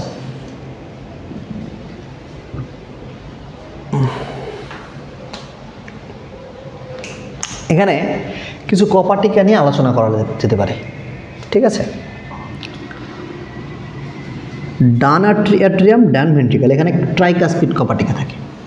বাম অ্যাট্রিয়াম, বাম ভেন্ট্রিকল, বাইকাসপিড কপাটিকা বা মাইট্রাল কপাটিকা থাকে, ঠিক আছে? এখন তাহলে এটা তো ডান, এটা তো বাম, তাই না? তাহলে এই যে এখানে যে কপাটিকা, এটার নাম কি? এই কপাটিকার নাম হচ্ছে আমাদের ডান অ্যাট্রিয়াম, ডান ভেন্ট্রিকল, মানে হচ্ছে ট্রাইকাসপিড কপাটিকা। এটা হচ্ছে বাইকাসপিড কপাটিকা। এখন পালমোনারি সেমিলুনার কপাটিকা, অ্যাওর্টিক সেমিলুনার কপাটিকা বলতেও কপাটিকা কিন্তু থাকে। আরও কিছু কপাটিকা আছে তোমাদের বইয়ে, থিবেসিয়ান কপাটিকা বলতে কপাটিকা আছে। তারপরে ইউস্টেশিয়ান কপাটিকা আছে। তোমরা এই বইটা একটু এখান থেকে দেখে নিও, হ্যাঁ? ওইগুলো চিত্রের মাধ্যমে আমার পক্ষে দেখানো সম্ভব নয়, আমি এত ভালো চিত্র আঁকি না, হ্যাঁ? যতটুকু চিত্র আঁকাতে পেরেছি, আঁকাতে পারে আঁকানোর চেষ্টা করেছি। এবার আসো junctional tissue of the heart. Junctional tissue of the heart, হৃৎপিণ্ডের সংযোগী টিস্যু। হৃৎপিণ্ডের কি টিস্যু? সংযোগী টিস্যু। চলো, এই যে এইখানে সংযোগী টিস্যু কি কি আছে? হৃৎপিণ্ডের সংযোগী টিস্যু কি কি আছে? সাইনোট্রিয়াল নোড, এভি নোড বা হচ্ছে atrioventricular node, bundle of his, left and right bundle branch, Purkinje তন্তু। অর্থাৎ ইলেকট্রিক সিগন্যাল যেই পথে যায় এটাই হচ্ছে আমাদের সংযোগ tissue. Special type of cardiac tissue, ঠিক আছে? Special type of cardiac tissue. আচ্ছা, হৃৎপিণ্ড, এই যে এটার নাম হচ্ছে কি? Sinoatrial node. এখানে আরেকটা নোড থাকে যেটার নাম হচ্ছে এভি নোড, ঠিক আছে? এখন এই যে এভাবে, আচ্ছা, এরপরে কি হচ্ছে? এখান থেকে আসবে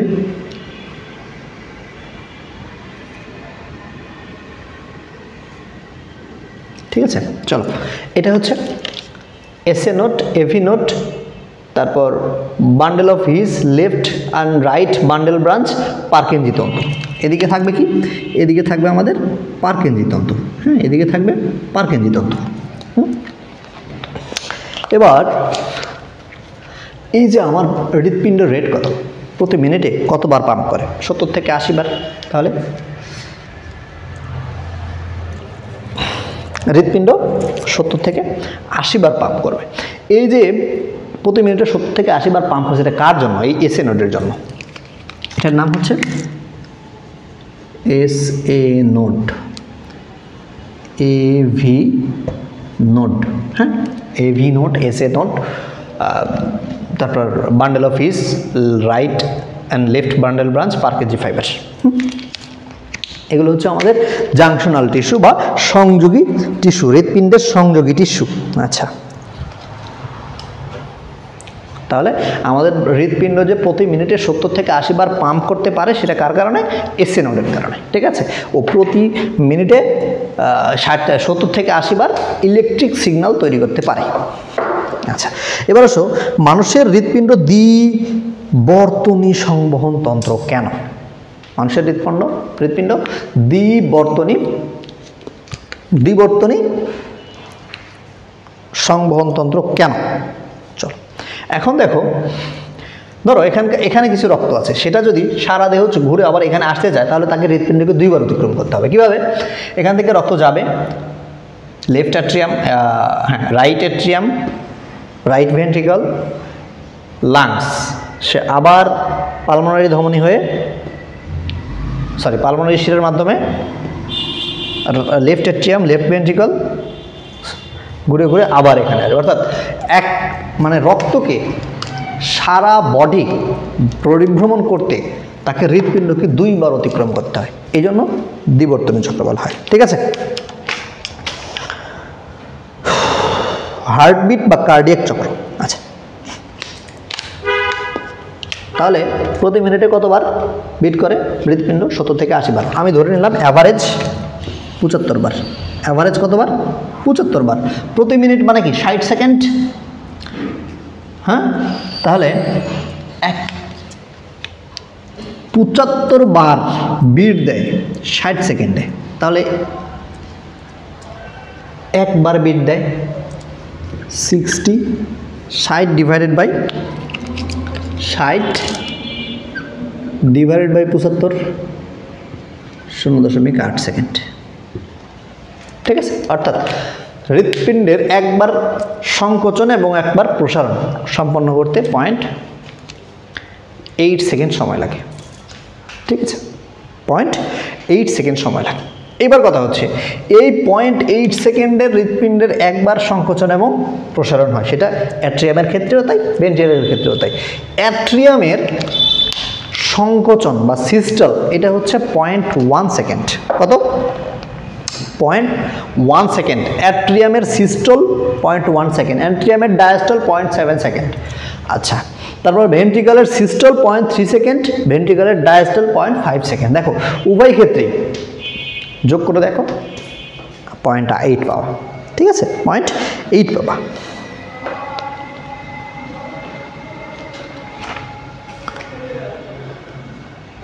এখান থেকে দেখো এই যে আমাদের এসএ নোডে একটা ইলেকট্রিক সিগন্যাল তৈরি হয়ে এসএ নোড থেকে সারা হৃৎপিণ্ডে সরে যাবে।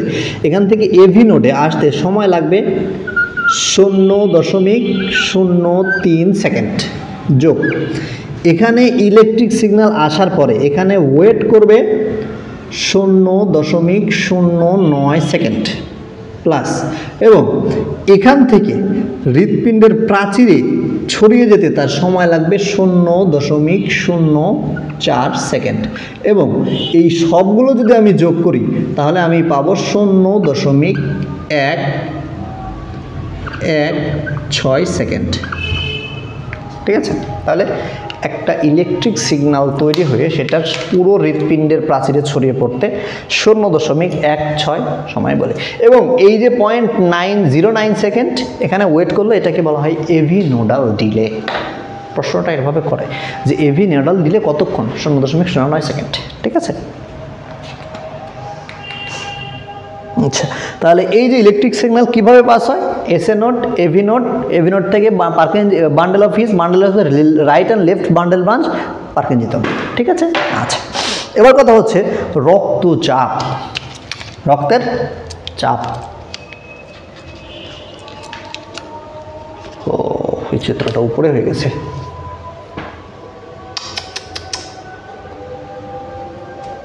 দেখি আর কতটুকু বাকি আছে।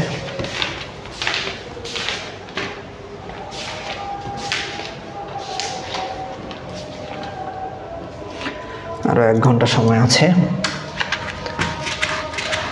যদিও হাতে সময় খুব কম।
চল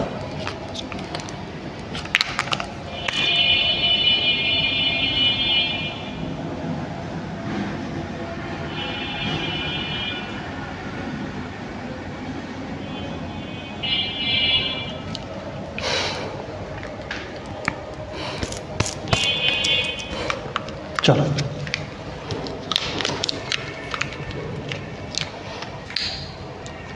বারো রিসেপ্টর ভিডিও কি চলছে?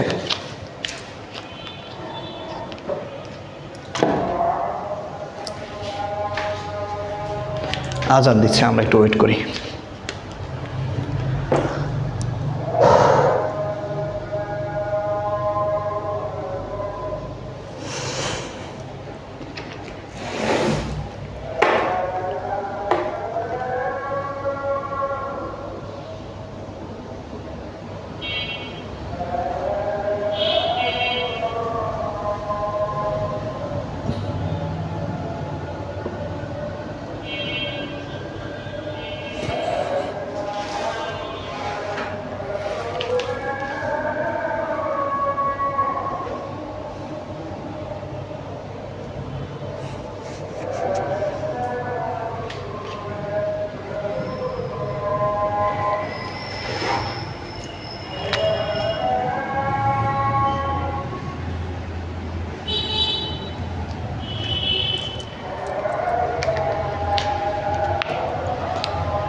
আচ্ছা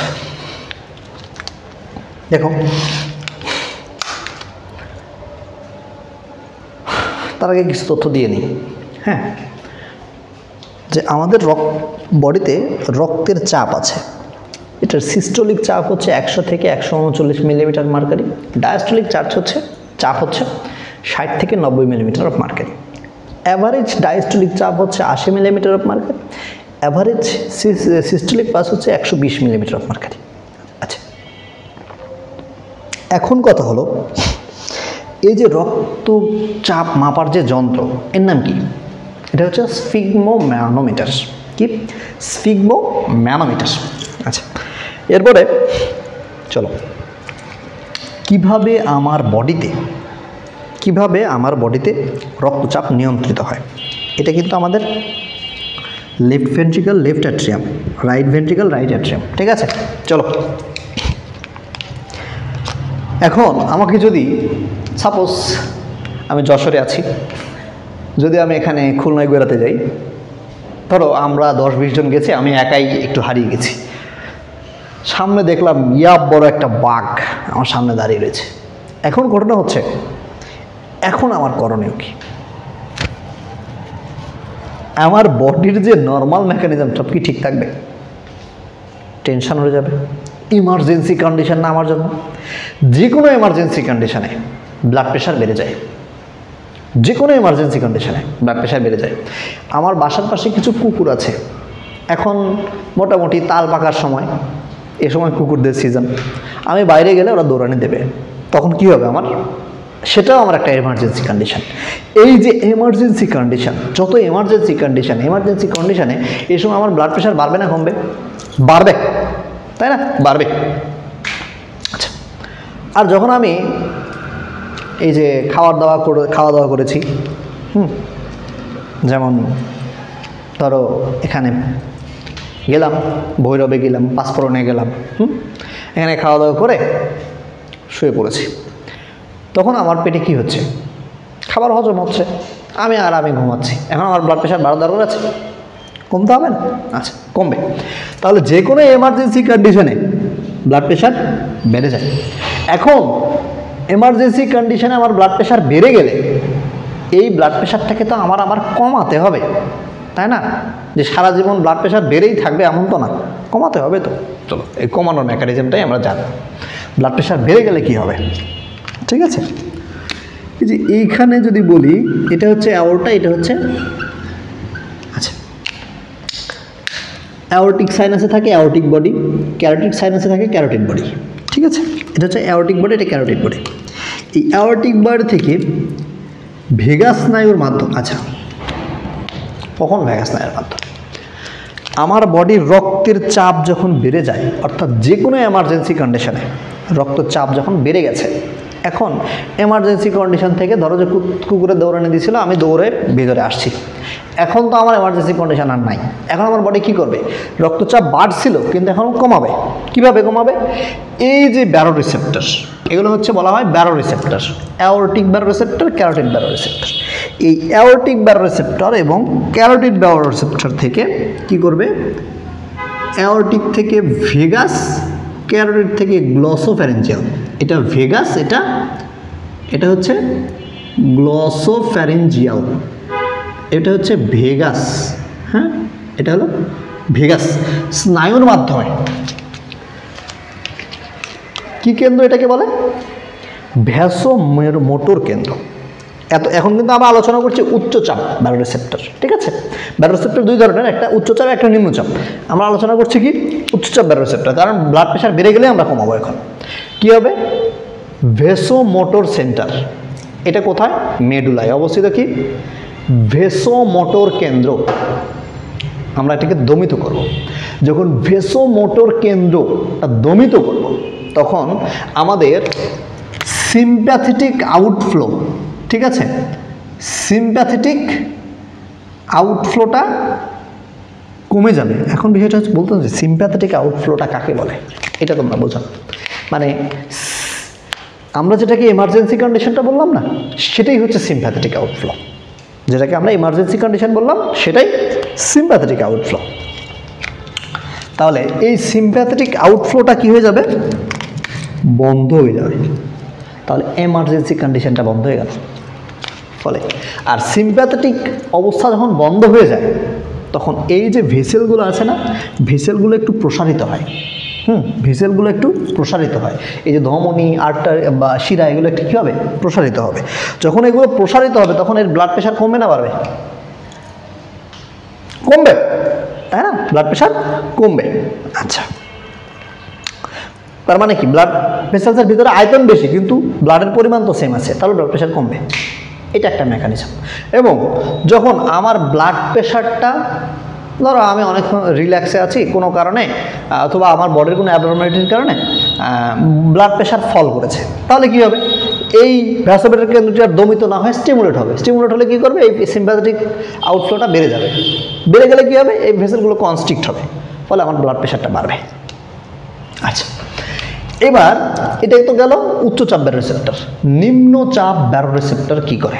এখন দেখো, আমি দাঁড়িয়ে আছি, আমার ব্লাড প্রেশার যদি কমে যায়, এই ব্লাড ভেসেলসের মধ্যে ব্লাডের যদি প্রেশার কমে যায়, তাহলে উপর দিকে আমার মস্তিষ্ক তো গ্র্যাভিটির এগেনস্টে আছে, এদিকে ব্লাড যাবে?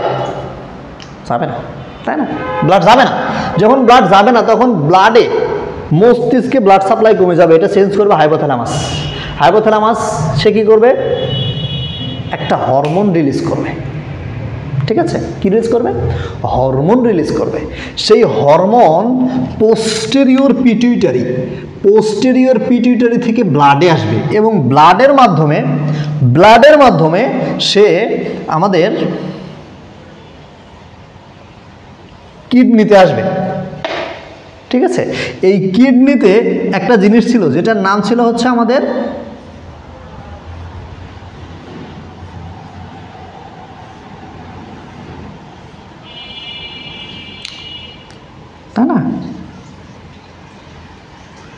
আমি অত সুন্দর করে চিত্র আপাতত আঁকাচ্ছি না,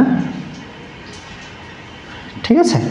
একটা জিনিস ছিল, এটার নাম ছিল কি, নেফ্রন, তাই না? এইখানে আসবে, এখান থেকে কি হরমোন আসছিল, ADH অথবা অ্যান্টি ডায়াবেটিক হরমোন, এটা এইখানে আসবে, এসে কি করবে, এদিক দিয়ে আমাদের কি হচ্ছিল, বেশি বেশি মূত্র উৎপন্ন হয়ে বের হয়ে যাচ্ছিল মূত্র, তখন মূত্রের ভিতর থেকে পানি বেশি বেশি টেনে নেবে। বুঝতে পারতেছো কথা? টেনে নিয়ে কোথায় নেবে, ব্লাডের মধ্যে নেবে। কোথায় নেবে, ব্লাডের মধ্যে। তাহলে ব্লাডের ভলিউমটা বাড়লো কি না, বাড়লে কি হবে আমাদের,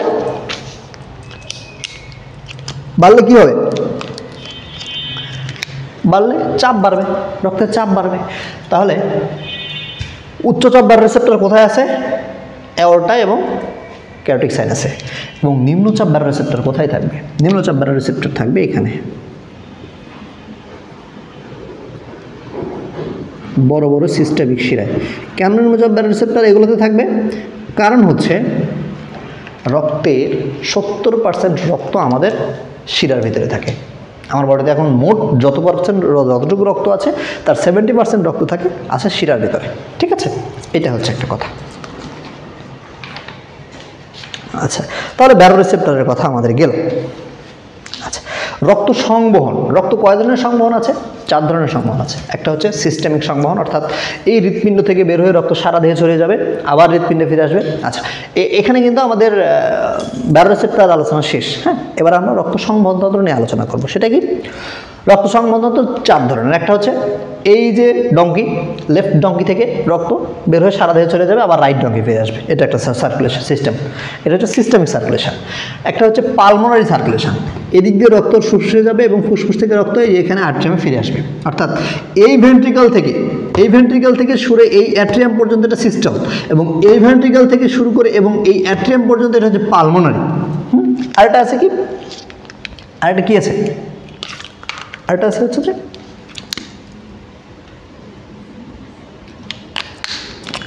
এটা কই যায়, আর এটা যায় না একটা জায়গায়, এই যে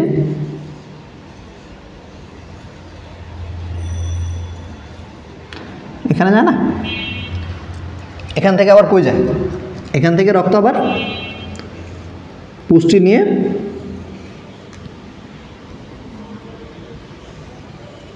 লিভারে যাবে, তাই না? তাহলে এই যে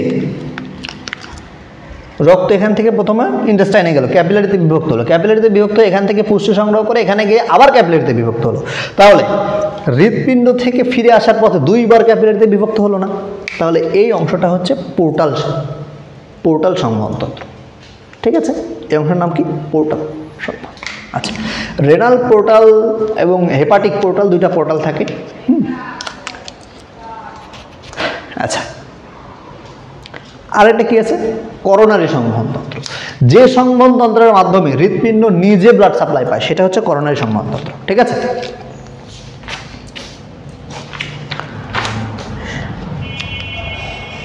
অ্যানজাইনা বা হৃদশোল, কত মিনিট হলো, এটা একটা কথা, যদিও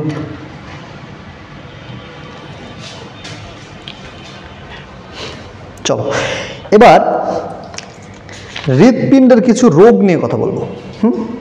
হৃৎপিণ্ডের কিছু রোগ নিয়ে কথা বলবো। ফুসফুসের যে আবরণ, ফুসফুসের যে আবরণ, সেটার নাম হচ্ছে প্লুরিসি। এখানে যদি ইনফেকশন হয় সেটার নাম হচ্ছে প্লুরিসি। হ্যাঁ, সেটার নাম কি, প্লুরিসি। নিউমোনিয়া কি, ফুসফুসে যদি ব্যাকটেরিয়া আক্রমণ করে, নিউমোনিয়া। কস্টোকন্ড্রাইটিস, এই জিনিসটা কি, যখন আমাদের বুকে এই যে রিবস বা পরশুক আছে না, এইখানে যখন কোনো কিছু ইনফেকশন হবে সেটা কস্টোকন্ড্রাইটিস। হ্যাঁ, এখানে বলতে কি, রিবস আর এই যে এখানে কন্ড্রোসাইট কিছু কার্টিলেজ থাকে, এখানকার জংশন মেইনলি ইয়ে হয়, ঠিক আছে। কার্ডিওভাস্কুলার কিছু ডিজিজ আছে, করোনারি হৃদরোগ। এখানে যে করোনারি সার্কুলেশনটা ছিল, সেখানে যদি কোনো আর্টারি ব্লক হয়ে যায়, কোনো আর্টারিতে চিকন হয়ে যায়, তাহলে হৃদপেশিগুলো অক্সিজেন সাপ্লাই, রক্ত সাপ্লাই কম পাবে, তাই না? এটা হচ্ছে একটা কথা। এবং একটা কথা হচ্ছে কার্ডিওমেগালি, কোনো কারণে যদি হৃৎপিণ্ডের সাইজ বড় হয়ে যায়, এগুলোও কিন্তু হৃৎপিণ্ডের রোগ। হ্যাঁ, এগুলোও হৃৎপিণ্ডের রোগ। এখন হার্ট ভালভ ডিজিজ, এই যে এখানে আমাদের কি আছে, ট্রাইকাসপিড ভালভ, বাইকাসপিড ভালভ, তারপরে এই যে এখানে হচ্ছে অ্যাওর্টিক সেমিলুনার ভালভ, তারপর হচ্ছে আমাদের কি pulmonary valve, pulmonary semilunar valve, এগুলো হচ্ছে সবই হচ্ছে আমাদের ডিজিজ। পেরিকার্ডাইটিস, পেরিকার্ডাইটিস, পেরিকার্ডিয়াম ছিল, পেরিকার্ডিয়ামের সংক্রমণ হলে, তারপর তোমাদের হচ্ছে কি বলে, congenital heart disease, congenital heart disease, cardiomyopathy, cardiomyopathy, ওই যে হৃৎপেশির যে যদি সমস্যা হয় তাহলে সেটাকে বলো কার্ডিওমায়োপ্যাথি। আচ্ছা, এখন অ্যানজাইনা বা হৃদশূল, অ্যানজাইনা বা হৃদশূল, হৃৎপেশি যখন অক্সিজেন সমৃদ্ধ পর্যাপ্ত হৃৎপেশি যখন অক্সিজেন সমৃদ্ধ পর্যাপ্ত পুষ্টি না পায় তখন এখানে ব্যথা শুরু হয়। এই ব্যথা হচ্ছে তিন ধরনের, একটা হচ্ছে সুস্থিত, একটা অস্থিত, আর একটা হচ্ছে প্রিনজিমিটাল। ঠিক আছে, এই সুস্থিত কি, পরিশ্রম করলে ব্যথা হয়, বিশ্রাম নিলে হয় না। অস্থিত ব্যথাটা কি, অস্থিত ব্যথাটা হচ্ছে এটা পরিশ্রম, অস্থিত ব্যথাটা হচ্ছে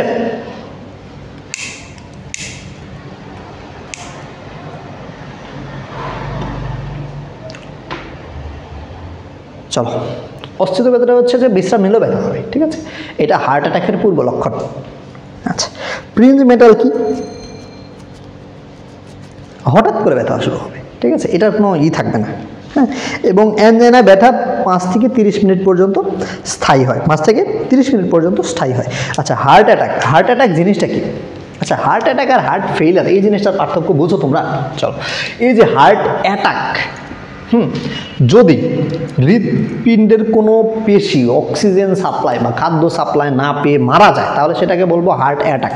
হার্ট ফেইলার হচ্ছে যখন এই হৃৎপিণ্ড, ওর পেশি মরুক বা না মরুক যাই হোক, কিন্তু ও অন্য কোনো টিস্যুতে পর্যাপ্ত অক্সিজেন সাপ্লাই না দিতে পারবে, তখন সেটাকে বলবো হার্ট ফেইলার। অর্থাৎ যখন কোনো একটা জিনিস, যখন কোনো একটা বস্তু, যখন কোনো একটা ইঞ্জিন, যখন কোনো একটা মানুষ তার কাজ ঠিক মতো না করতে পারবে, তখন আমরা সেটাকে বলবো ফেইলার, তখন আমরা সেটাকে বলবো ফেইলার।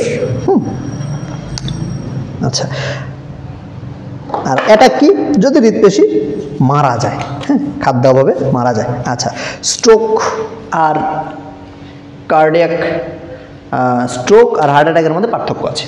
স্ট্রোক মানে হচ্ছে মস্তিষ্কে অক্সিজেন সাপ্লাই বা হচ্ছে রক্ত সাপ্লাই বন্ধ হয়ে গেছে, এখানকার মস্তিষ্কের কোষগুলো মারা গেছে, নিউরন কোষগুলো মারা গেছে, সেটা হচ্ছে স্ট্রোক। ঠিক আছে, আবার সেটা যদি হার্টে হয় সেটা হার্ট অ্যাটাক। হ্যাঁ, আচ্ছা, এখন কথা হচ্ছে বুঝতে হবে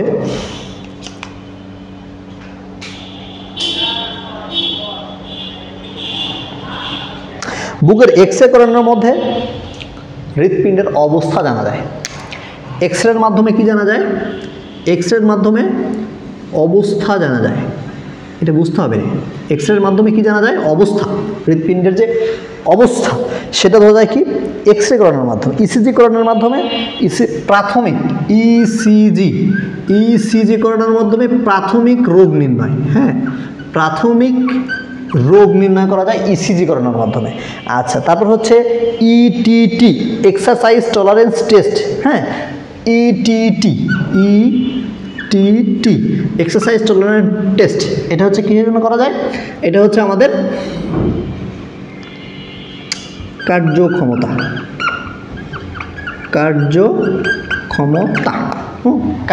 দেখার জন্য। তারপর রক্তের বিএনপি। আচ্ছা, দেখো তোমরা এই যে 24-এর আন্দোলনের আগে বিএনপি কিন্তু অনেক আন্দোলন করেছে, কিন্তু বিএনপি বারবার ফেল হয়েছে, তাই না? বারবার ফেল হয়েছে। তাহলে হার্ট যে ফেইলার, এই হার্ট ফেইলার নির্ণয় করা হয়, হার্ট ফেইলার আছে কিনা এটা নির্ণয় করা রক্তের BNP. Coronary angiogram, coronary angiogram, কোনো ব্লক আছে কিনা, কি কোনো ব্লক আছে কিনা এটা দেখা হয়, হ্যাঁ, কোনো ব্লক আছে। আচ্ছা, এমআরআই করা হয় কখন? পেশির অবস্থা, এমআরআই আর আই, এইটা করা হয় পেশির অবস্থা। বিষয়টা বুঝতে হবে, অবস্থার পেশির অবস্থার মধ্যে এক করা যাবে না। একটা হচ্ছে পেশির অবস্থা, একটা শুধু অবস্থা, ঠিক আছে, পেশির অবস্থা। আচ্ছা, উচ্চ রক্তচাপ, আচ্ছা হার্ট অ্যাটাক হলে ট্রোপোনিন 1 পরীক্ষার মাধ্যমে নিশ্চিত করা যায়। হার্ট অ্যাটাক হলে ট্রোপোনিন 1 বা ট্রোপোনিন আই বলো, 1 বলো, ট্রোপোনিন আই বলো, ঠিক আছে।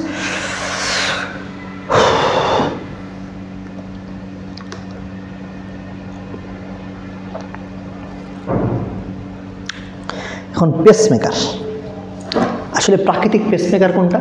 এসএ নট, প্রাকৃতিক পেসমেকার এসএ নট। এবার চলো যান্ত্রিক পেসমেকার সম্পর্কে আমরা কিছু কথা বলি। যান্ত্রিক পেসমেকার, যান্ত্রিক পেসমেকার 3 ধরনের হতে পারে। একটা হচ্ছে এক প্রকোষ্ঠ বিশিষ্ট পেসমেকার, দ্বিপ্রকোষ্ঠ বিশিষ্ট পেসমেকার, 3 প্রকোষ্ঠ বিশিষ্ট পেসমেকার। আচ্ছা, এক প্রকোষ্ঠ বিশিষ্ট পেসমেকার ডান এট্রিয়াম বা ডান অলিন্দে এবং অথবা ডান ভেন্ট্রিকলে যে কোনো এক জায়গায় লাগানো হয়। এটা ডান অলিন্দ এবং ডান ভেন্ট্রিকল 2 জায়গায় লাগানো হয় দ্বিপ্রকোষ্ঠ বিশিষ্ট পেসমেকার। আর ত্রিপ্রকোষ্ঠ বিশিষ্ট হচ্ছে ডান এট্রিয়াম, ডান ভেন্ট্রিকল এবং বাম ভেন্ট্রিকল বিদ্যুৎ। এখানে মানে ত্রিপ্রকোষ্ঠ বিশিষ্ট পেসমেকার খুবই দুর্বল হৃদপেশির ক্ষেত্রে ব্যবহার করা হয়। হৃদপেশির পেসমেকার যেটা আমরা কৃত্রিম পেসমেকার লাগাই সেটা হচ্ছে লিথিয়াম ব্যাটারির। হ্যাঁ, লিথিয়াম ব্যাটারির। পরীক্ষায় তোমাদের কিন্তু ঝামেলা করতে পারে, লিথিয়াম আয়ন লিখে দিতে পারে, আমরা লিথিয়াম ব্যাটারি, ঠিক আছে। 7 থেকে 10 বছর এটা ভালো থাকে। এবং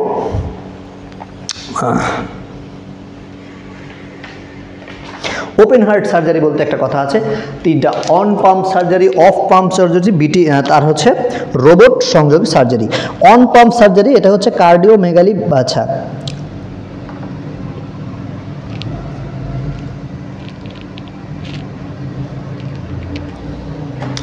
অন পাম্প মেশিনের কার্ডিও হৃদ ফুসফুস মেশিনের প্রয়োজন হয়, ওখানে রোবট অফ পাম্প প্রয়োজন হয় না। রোবট সহযোগী সার্জারি এটা অত্যন্ত সঠিক হয় বর্তমানে, কারণ রোবটের মাধ্যমে করা হচ্ছে।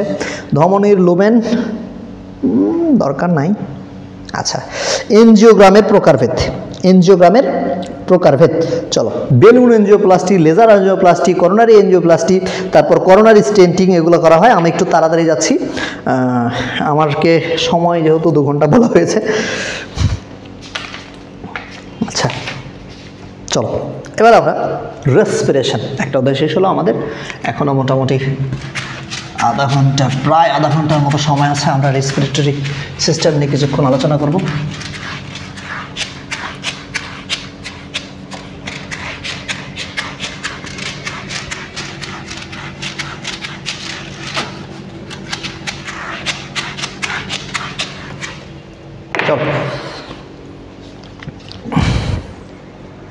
মানুষের শ্বসন অঙ্গ হচ্ছে একজোড়া ফুসফুস।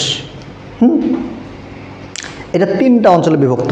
একটা হচ্ছে বায়ু গ্রহণ অঞ্চল, একটা হচ্ছে বায়ু গ্রহণ অঞ্চল, বায়ু ত্যাগ অঞ্চল, বায়ু ত্যাগ অঞ্চল, আর একটা হচ্ছে শ্বসন অঞ্চল, ঠিক আছে। এই 3টা অংশ, গ্রহণ, ত্যাগ, শ্বসন, এই 3টা অংশ। আচ্ছা, এখন বায়ু গ্রহণ অঞ্চলে কি কি থাকে? বায়ু গ্রহণ অঞ্চলে আমাদের এই যে নস্ট্রিল, তারপরে এই যে পরে আছে ভেস্টিবিউল। ভেস্টিবিউল অনেকগুলো লোম থাকে যেগুলো আমাদের বাতাসকে বাতাস যেগুলো আমার নেই সেগুলোকে কি করে, ধুলোবালি মুক্ত করে। তারপর ভেস্টিবিউলের পরে কি আছে, ছাঁকনির মতো কাজ করে লোমগুলো, তাই না।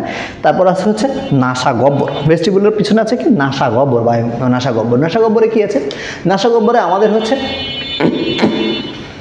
অলফ্যাক্টরি কোষ থাকে, নাসা গহ্বর। হ্যাঁ, নাসা গহ্বরে কি থাকে, অলফ্যাক্টরি কোষ থাকে, যেটা আমাদের ঘ্রাণ নেওয়ার কাজে সাহায্য করে। কী কাজে করে, ঘ্রাণ নেওয়ার কাজে সাহায্য করে। এবং এখানে কিছু সিলিয়া থাকে, যদি কোনো রোগ জীবাণু ঢুকে যায় সেটাকে সিলিয়াগুলো বিট করে বাইরে বের করে ফেলে দেয়।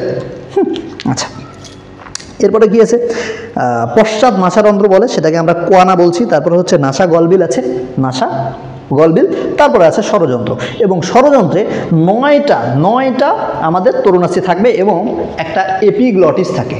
ষড়যন্ত্র আমরা যখন খাবার খাই, এই এপিগ্লটিসটি ষড়যন্ত্রের মুখটা ঢাকনা দিয়ে ঢেকে যায়, টাকটার মতো কাজ করে, এটা ঢেকে দেয় যাতে আমাদের খাবারগুলো ট্রাকিয়ার ভিতরে না ঢুকে যায়। ঠিক আছে, এবার ট্রাকিয়া, ব্রঙ্কাই, প্রান্তীয় বঙ্গ। আচ্ছা, এরপরে গেছে ভেস্টিবিউল। আচ্ছা, ষড়যন্ত্রের উপরে থাকে একটি ছোট এপিগ্লটিস, যাই হোক। হ্যাঁ, এবার চলো বায়ু পরিবহন অঞ্চল। বায়ু পরিবহন অঞ্চল 2 থেকে 2.5 সেন্টিমিটার ব্যাস বিশিষ্ট এই যে আমাদের শ্বাসনালী বা ট্রাকিয়া, তাই না? এবং এখানে 15 থেকে 20টা সি আকৃতির সি আকৃতির কি থাকে? সি আকৃতির। আচ্ছা, বায়ু ত্যাগ লিখে রাখছি আমি, বায়ু গ্রহণ, এখানে পরিবহন,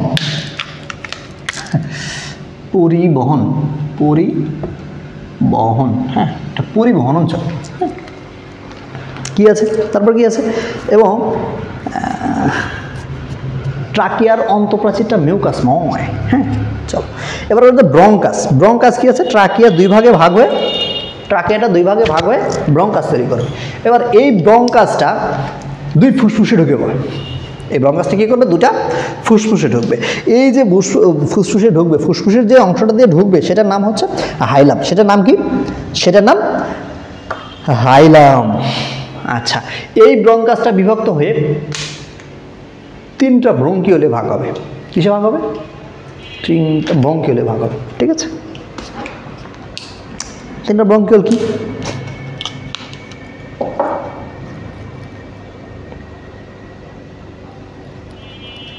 সরি, ডান ব্রঙ্কাসটি 3 ভাগে ভাগ হবে, বাম ব্রঙ্কাসটি 2 ভাগে ভাগ হবে। হ্যাঁ, ডান ভাগে 3 ভাগে, বাম ব্রঙ্কাসটি 3 ভাগে। আচ্ছা, তাহলে এই ব্রঙ্কাস এবং শ্বাসনালী এটা বায়ু পরিবহন অঞ্চলের কাছে। এখন শ্বসন অঞ্চল, কি অঞ্চল? শ্বসন অঞ্চল। এটা এখানে ফুসফুস থাকবে, ফুসফুস থাকবে। বাম ফুসফুস 565 গ্রাম ওজন, ডান ফুসফুস 625 গ্রাম ওজন। হ্যাঁ, এই বিষয়গুলো মনে রাখতে হবে। এরপরে কি আছে? এরপরে ব্রঙ্কাস যে অংশে পুরস্কার, সেটাকে হাইলাম বলে। আচ্ছা, এবার ডান ফুসফুস 3 লোব বিশিষ্ট 10টা সেগমেন্টে বিভক্ত, বাম ফুসফুস 2টা লোব বিশিষ্ট 8টা সেগমেন্টে বিভক্ত। কথা ক্লিয়ার? আচ্ছা, এই যে সেগমেন্ট, যখন দেখো ব্রঙ্কাসটা ঢুকলো, ব্রঙ্কাসটা যখন ডান ফুসফুসে ঢুকলো সেটা হচ্ছে প্রাইমারি ব্রঙ্কাস, অথবা বাম ফুসফুসে ঢুকলো তখন সেটা প্রাইমারি ব্রঙ্কাস, হাইলাম দিয়ে ঢুকলো। ঢোকার পরে কী হবে? সেকেন্ডারি ব্রঙ্কাস বা লোবার ব্রঙ্কাসে ভাগ হবে। ডান ফুসফুসে 3টা লোব আছে, তাই 3টা লোবার ব্রঙ্কাসে ভাগ হবে এই প্রাইমারি ব্রঙ্কাসটা বা সেকেন্ডারি ব্রঙ্কাস, যেটা বলো লোবার ব্রঙ্কাস, সেকেন্ডারি ব্রঙ্কাস। বাম ফুসফুসেও তাই, 2টা লোব আছে, 2টা লোবার ব্রঙ্কাসে ভাগ হবে। এবার ওরা আবার ডান ফুসফুসে হবে 10টা সেগমেন্টাল ব্রঙ্কাস বা টারশিয়ারি ব্রঙ্কাস, বাম ফুসফুসে 8টা সেগমেন্টাল ব্রঙ্কাস বা টারশিয়ারি ব্রঙ্কাসে ভাগ হবে। বোঝা গেছে কথা? আচ্ছা, এখন ফুসফুসের কাজ কি? ফুসফুসের কাজ হচ্ছে গ্যাসীয় বিনিময় করা, অর্থাৎ অক্সিজেন গ্রহণ, কার্বন ডাইঅক্সাইড ত্যাগ। চলো, ফুসফুসের কার্যকরী এককের নাম হচ্ছে অ্যালভিওলাই। ফুসফুসের কার্যকরী এককের নাম হচ্ছে অ্যালভিওলাই। এখন অ্যালভিওলাসের প্রাচীরে স্কোয়ামাস আকৃতির কিছু এপিথেলিয়াল কোষ থাকে।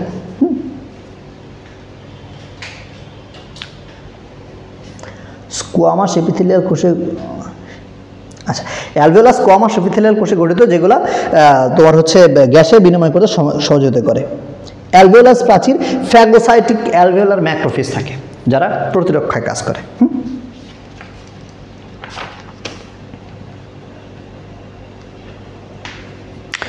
এই যে অ্যালভিওলার প্রাচীর থেকে 23 সপ্তাহ বয়সের পর সারফেক্টেন্ট নামক একটা পদার্থ ক্ষরণ হয়, যেটার নাম হচ্ছে, এর কারণে 23 সপ্তাহের আগে মানব ভ্রূণের স্বাধীন অস্তিত্ব গণ্য করা হয় না। মানব ভ্রূণকে স্বাধীন অস্তিত্ব করা হয় না। আচ্ছা, শ্বসনতন্ত্রের কাজ কি কি? শ্বসনতন্ত্রের কাজ, আচ্ছা, শ্বসনতন্ত্রের কাজ কি কি? শ্বসনতন্ত্রের কাজ হচ্ছে আমাদের শ্বসনের গ্যাস বিনিময় করা, শক্তি উৎপাদন করা, তাই না? আচ্ছা দেখো, গ্যাস বিনিময় করা তো বুঝতে পারতেছো, কার্বন ডাইঅক্সাইড ছাড়া অক্সিজেন গ্রহণ করা। শক্তি উৎপন্ন করা কিভাবে? এই যে অক্সিজেন কোষে যাচ্ছে, এত শক্তি উৎপন্ন করতেই যাচ্ছে, তাই না? আচ্ছা, তারপরে কি? তারপর পানি সম্মান রক্ষা করা। এই যে আমরা যখন ধরো তুমি আয়না নিয়ে যদি নিঃশ্বাস ছাড়ো, এখানে দেখবা যে পানির মতো জলীয় বাষ্প এসে এখানে বেড়ে গেছে, তাহলে পানি বের হয়ে যাচ্ছে আমার বডি থেকে, তাই না? তাপ নিয়ন্ত্রণ করা, আমরা নেই যেই বাতাস ছাড়ি কিন্তু তার থেকে গরম বাতাস, তাই না? এটাই হচ্ছে কথা। অ্যাসিড ক্ষারের সাম্যতা নিয়ন্ত্রণ, আমার বডি থেকে কার্বন ডাইঅক্সাইড বের হয়ে যাচ্ছে, ফলে কার্বন ডাইঅক্সাইড একটা অম্লীয় গ্যাস, আমরা অম্ল বের করে দিচ্ছি, তাই না? তাহলে আমার বডি কি হচ্ছে? অ্যাসিডিটি থেকে রক্ষা পাচ্ছে, তাই তো? আচ্ছা, শব্দ উৎপন্ন, এই যে আমি যে কথাগুলো বলছি, এই কথাগুলো বাতাস বাইরে আসার পথে তো এই ষড়যন্ত্র, এই যেখানে যে ষড়যন্ত্র আছে এরা শব্দ উৎপন্ন করছে, তাই না? আচ্ছা, হোমিওস্ট্যাসিস মেনটেন করা। What do you mean by homeostasis? Homeostasis মানেটা কি রে? হোমিওস্ট্যাসিস মানে হচ্ছে maintenance of nearly constant condition in the internal environment. অনেক আগেই বলেছিলাম।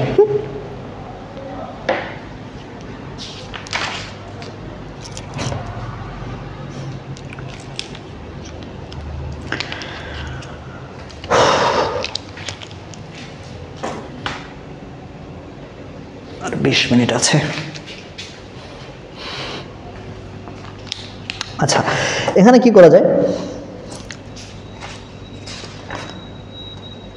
শ্বসনের শারীরবৃত্ত, বহিঃশ্বসন এবং অন্তঃশ্বসন। বহিঃশ্বসন এবং একটা হচ্ছে বহিঃশ্বসন, একটা হচ্ছে বহিঃশ্বসন, আর একটা হচ্ছে অন্তঃশ্বসন।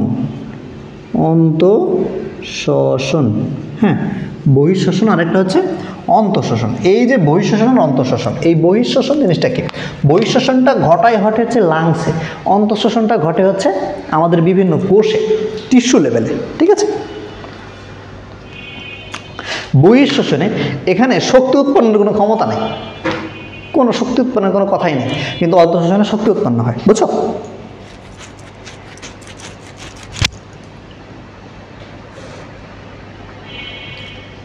চলো, আমরা কিভাবে নিঃশ্বাস প্রশ্বাস এটা পরিচালনা করি। দেখো, প্রশ্বাস মানে কি? শ্বাস নেওয়া। নিঃশ্বাস মানে কি? শ্বাস ছাড়া। আচ্ছা, প্রশ্বাস মানে যদি শ্বাস নেওয়া হয়, আমরা শ্বাস যখন নিই তখন কি হয়? ধরো আমি শ্বাস নিলাম, এখন কি হচ্ছে? আমার ডায়াফ্রাম সংকুচিত হয়েছে, হয়ে গিয়েছে নিচের দিকে গেছে, এবং একই সাথে আমার যে স্টারনাম, পরশুকা, এগুলো কি হয়েছে? উপরের দিকে উত্তোলিত হয়েছে এবং সামনে প্রসারিত হয়েছে। ফলে কি হয়েছে? আমার বুকের ভিতরে ফাঁকা স্পেসের তৈরি হয়েছে। যখন ফাঁকা স্পেস আমার বুকের ভিতরে তৈরি হয়েছে, তখন নাসার অন্ধ্রপথে বাতাস আমার ফুসফুসে গেছে। কোথায় গেছে? বাতাস আমার ফুসফুসে গেছে। যখন আবার আমার নিঃশ্বাস হবে, তখন আবার ডায়াফ্রাম আমার কি করবে?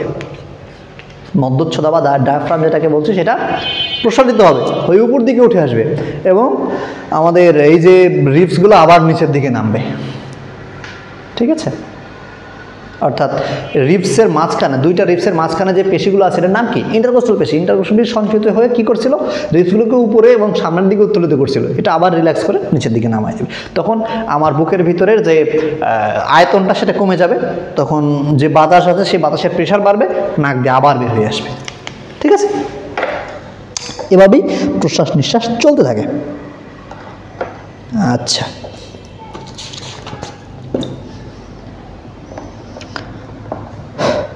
এখানে স্নায়বিক নিয়ন্ত্রণ, শ্বাস প্রশ্বাসের স্নায়বিক নিয়ন্ত্রণ কি? স্নায়বিক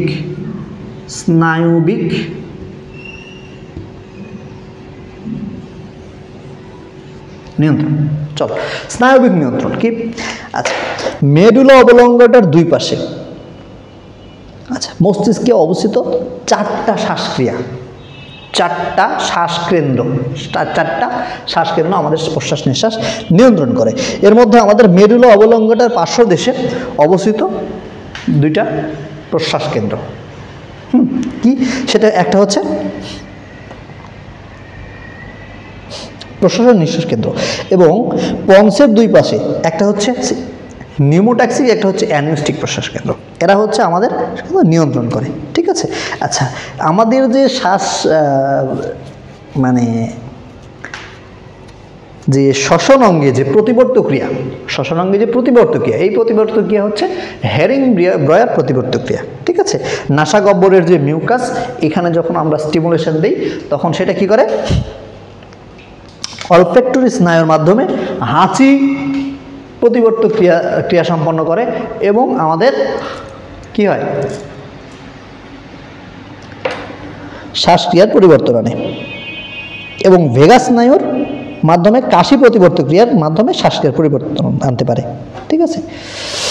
এরপরে চলো রাসায়নিক নিয়ন্ত্রণ। কি নিয়ন্ত্রণ? রাসায়নিক নিয়ন্ত্রণ।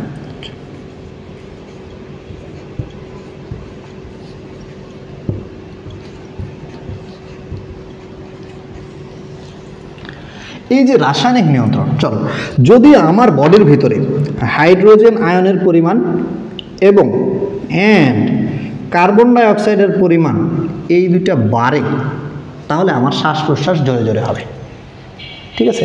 যদি আমার বডিতে অক্সিজেনের পরিমাণ বাড়ে, তাহলে আমার শ্বাস প্রশ্বাস স্লো হয়ে যাবে, অর্থাৎ আমি ধীরে ধীরে শ্বাস নেব, ঠিক আছে। এটাই হচ্ছে রাসায়নিক।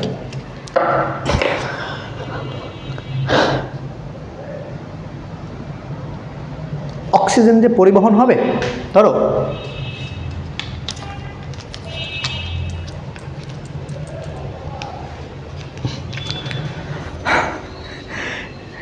তখন আলোচনা করা যায় দাঁড়াই থেকে, বাবারে বাবা, থাক মুখে বলি।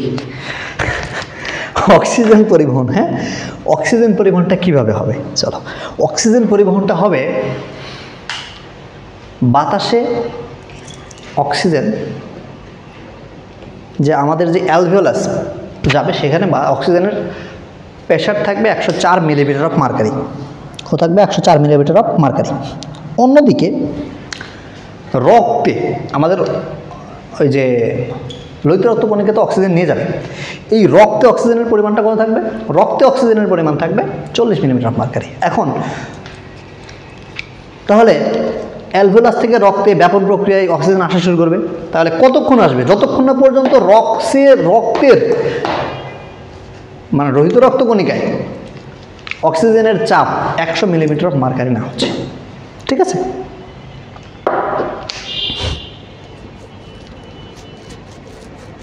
চলো, আচ্ছা, অক্সিজেন পরিবহন কিভাবে? ভৌত দ্রবণ রূপে, ভৌত দ্রবণ রূপে 100 ml রক্তে 0.2 ml অক্সিজেন ভৌত দ্রবণ রূপে পরিবহন হয়, এবং এই 0.2 ml যে অক্সিজেন, এইটা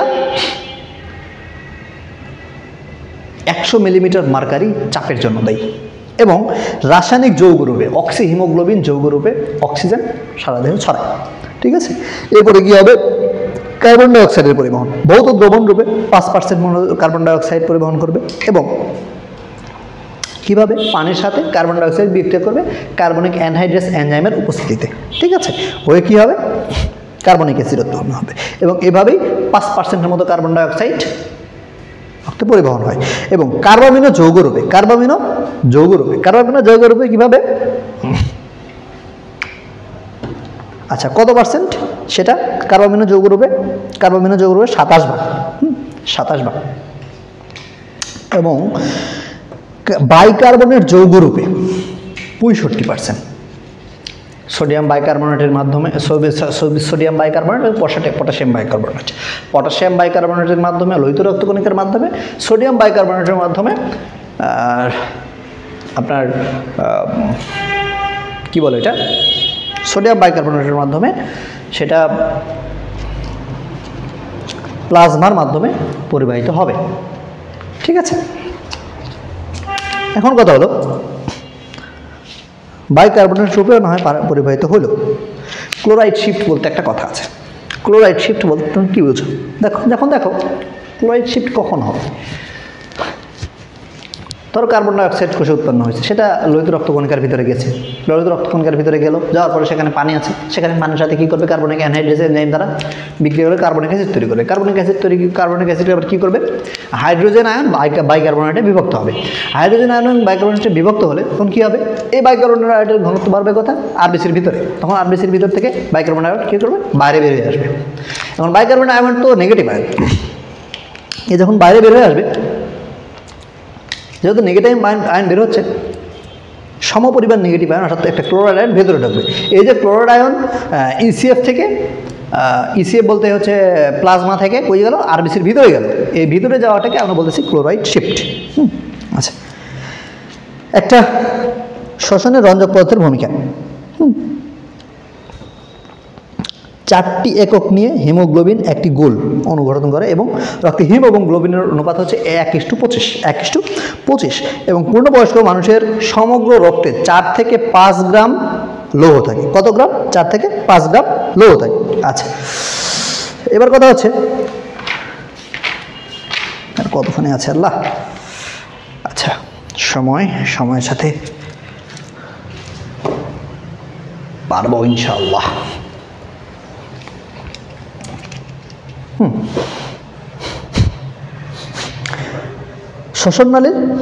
শ্বসননালীর সমস্যা, লক্ষণ ও প্রতিকার। কীভাবে? ঊর্ধ্ব শ্বসননালীর সংক্রমণ, সেটা কি বলছে, এতে নাক, কান, সাইনাস ও গলা আক্রান্ত হয়। সাধারণত ঠান্ডা, tonsillitis, sinusitis, laryngitis, otitis media ও ঊর্ধ্ব নালীর সংক্রমণ, এগুলোর কারণে আমাদের কি হতে পারে, শ্বসননালীর কিছু সমস্যা তৈরি হতে পারে। Flu, bronchitis, pneumonia. আচ্ছা, এগুলো হচ্ছে শ্বসননালীর কিছু রোগ,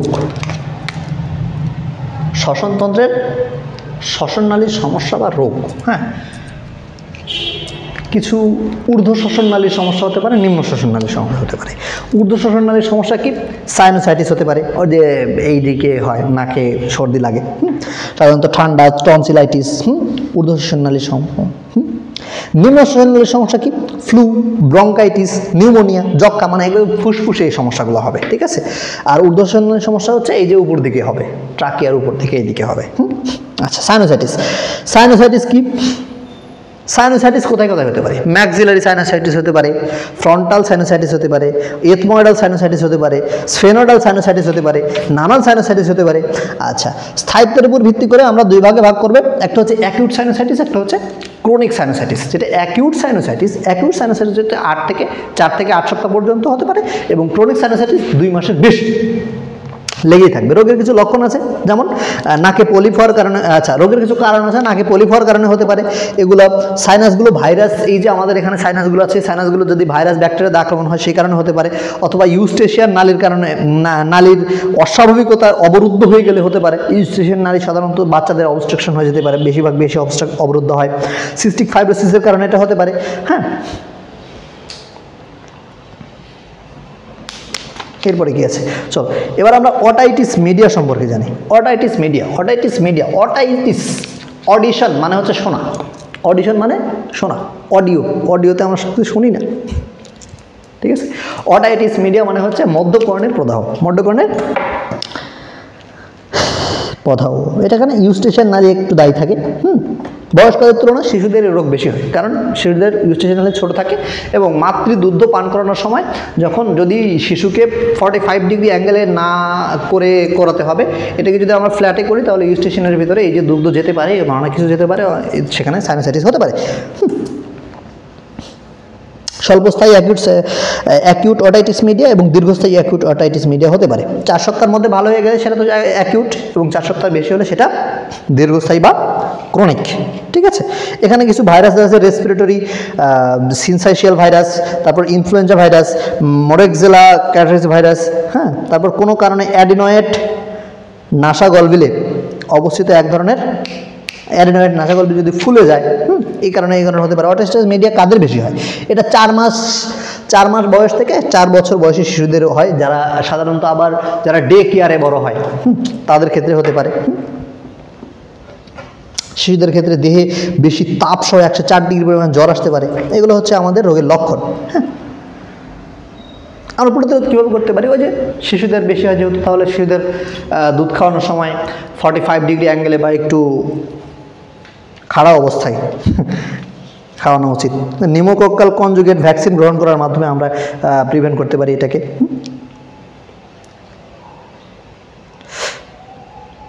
আচ্ছা, কানের পর্দা যদি ছিদ্র হয়ে গেলে মেরিঙ্গোপ্লাস্টি করা যেতে পারে। কি করা যেতে পারে? মেরিঙ্গোপ্লাস্টি করা যেতে পারে। চলো, একটা সিগারেটের সবাই নিকোটিন থাকে, তাই না? টার নেকটার অনেক কিছু থাকে। একটা এক্সরে ফিল্ম তোমাদের বুঝতে হবে যে যারা ধূমপায়ী তাদের ক্ষেত্রে এক্সরেটা অনেকটা সাদা সাদা হয়ে যায়, ফুসফুসের এইটা কমে যায়। ধূমপানজনিত জটিলতা, ধূমপানজনিত জটিলতা কী কী হতে পারে? একটা হচ্ছে সক্রিয়, একটা হচ্ছে নিষ্ক্রিয়। সক্রিয় মানে তুমি টানছো, ঠিক আছে, এটা হচ্ছে সক্রিয়। আর নিষ্ক্রিয় মানে হচ্ছে অন্য কেউ তোমার টানছে তোমার সামনে এবং সেইটা তোমার ভিতরে যাচ্ছে, এটা হচ্ছে নিষ্ক্রিয়। সক্রিয়টা বেশি ডেঞ্জারাস, তাই না? আচ্ছা, এই ধূমপান যদিও জটিলতা কী হতে পারে? এমফাইসেমা হতে পারে, ঠিক আছে। অ্যালভিওলাস ফেটে গিয়ে ফুসফুসের মধ্যে কিছু ফাঁকা স্থান তৈরি হলো, এটা হচ্ছে এমফাইসেমা, ঠিক আছে। ব্রঙ্কাইটিস কি? সিগারেটের ধোঁয়ার কারণে কার্বন মনোক্সাইড ট্রাকিয়া এবং ব্রঙ্কাসের সিলিয়াকে অবশ করে দিতে পারে। কার্বন মনোক্সাইড কী করতে পারে? ট্রাকিয়া এবং সিলিয়াকে অবশ করে দিতে পারে, ঠিক আছে। এবার কি হতে পারে? যক্ষা হতে পারে। যক্ষা হতে পারে বলতে কি, যক্ষাকে হওয়ার জন্য সে সাহায্য করে, মানে যক্ষার যে জীবাণু সেটাকে সেখানে গ্রো করতে বেশি হেল্প করে। প্লুরিসি হতে পারে, হ্যাঁ, ফাইব্রোসিস হতে পারে, হার্ট অ্যাটাক হতে পারে, উদ্গারী কাশি হতে পারে। উদ্গারী কাশি বলতে কি? কাশির মধ্যে মিউকাস বের হয়ে আসে, তাই না? কৃত্রিম শ্বাস প্রশ্বাস, কৃত্রিম শ্বাস প্রশ্বাস, শ্বাস প্রশ্বাস বন্ধ হয়ে গেলে ওই যে সিপিআর দেয় না, তামিম ইকবাল যে রোগে সিপিআর দেওয়া লাগলো, এই জন্য দিতে পারে। আচ্ছা, চলো এখন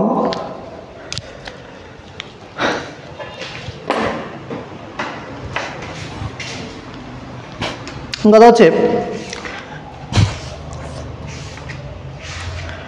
আমাদের এই যে রোগগুলো নিয়ে আলোচনা করলাম, হ্যাঁ, এই রোগে কোনো কিছু কি বাদ আছে? না, মোটামুটি আমি তাড়াতাড়ি শেষ করতে পেরেছি। যদি কোনো কিছু না বোঝো তাহলে আমাকে জানাতে হবে। আল্লাহ হাফিজ।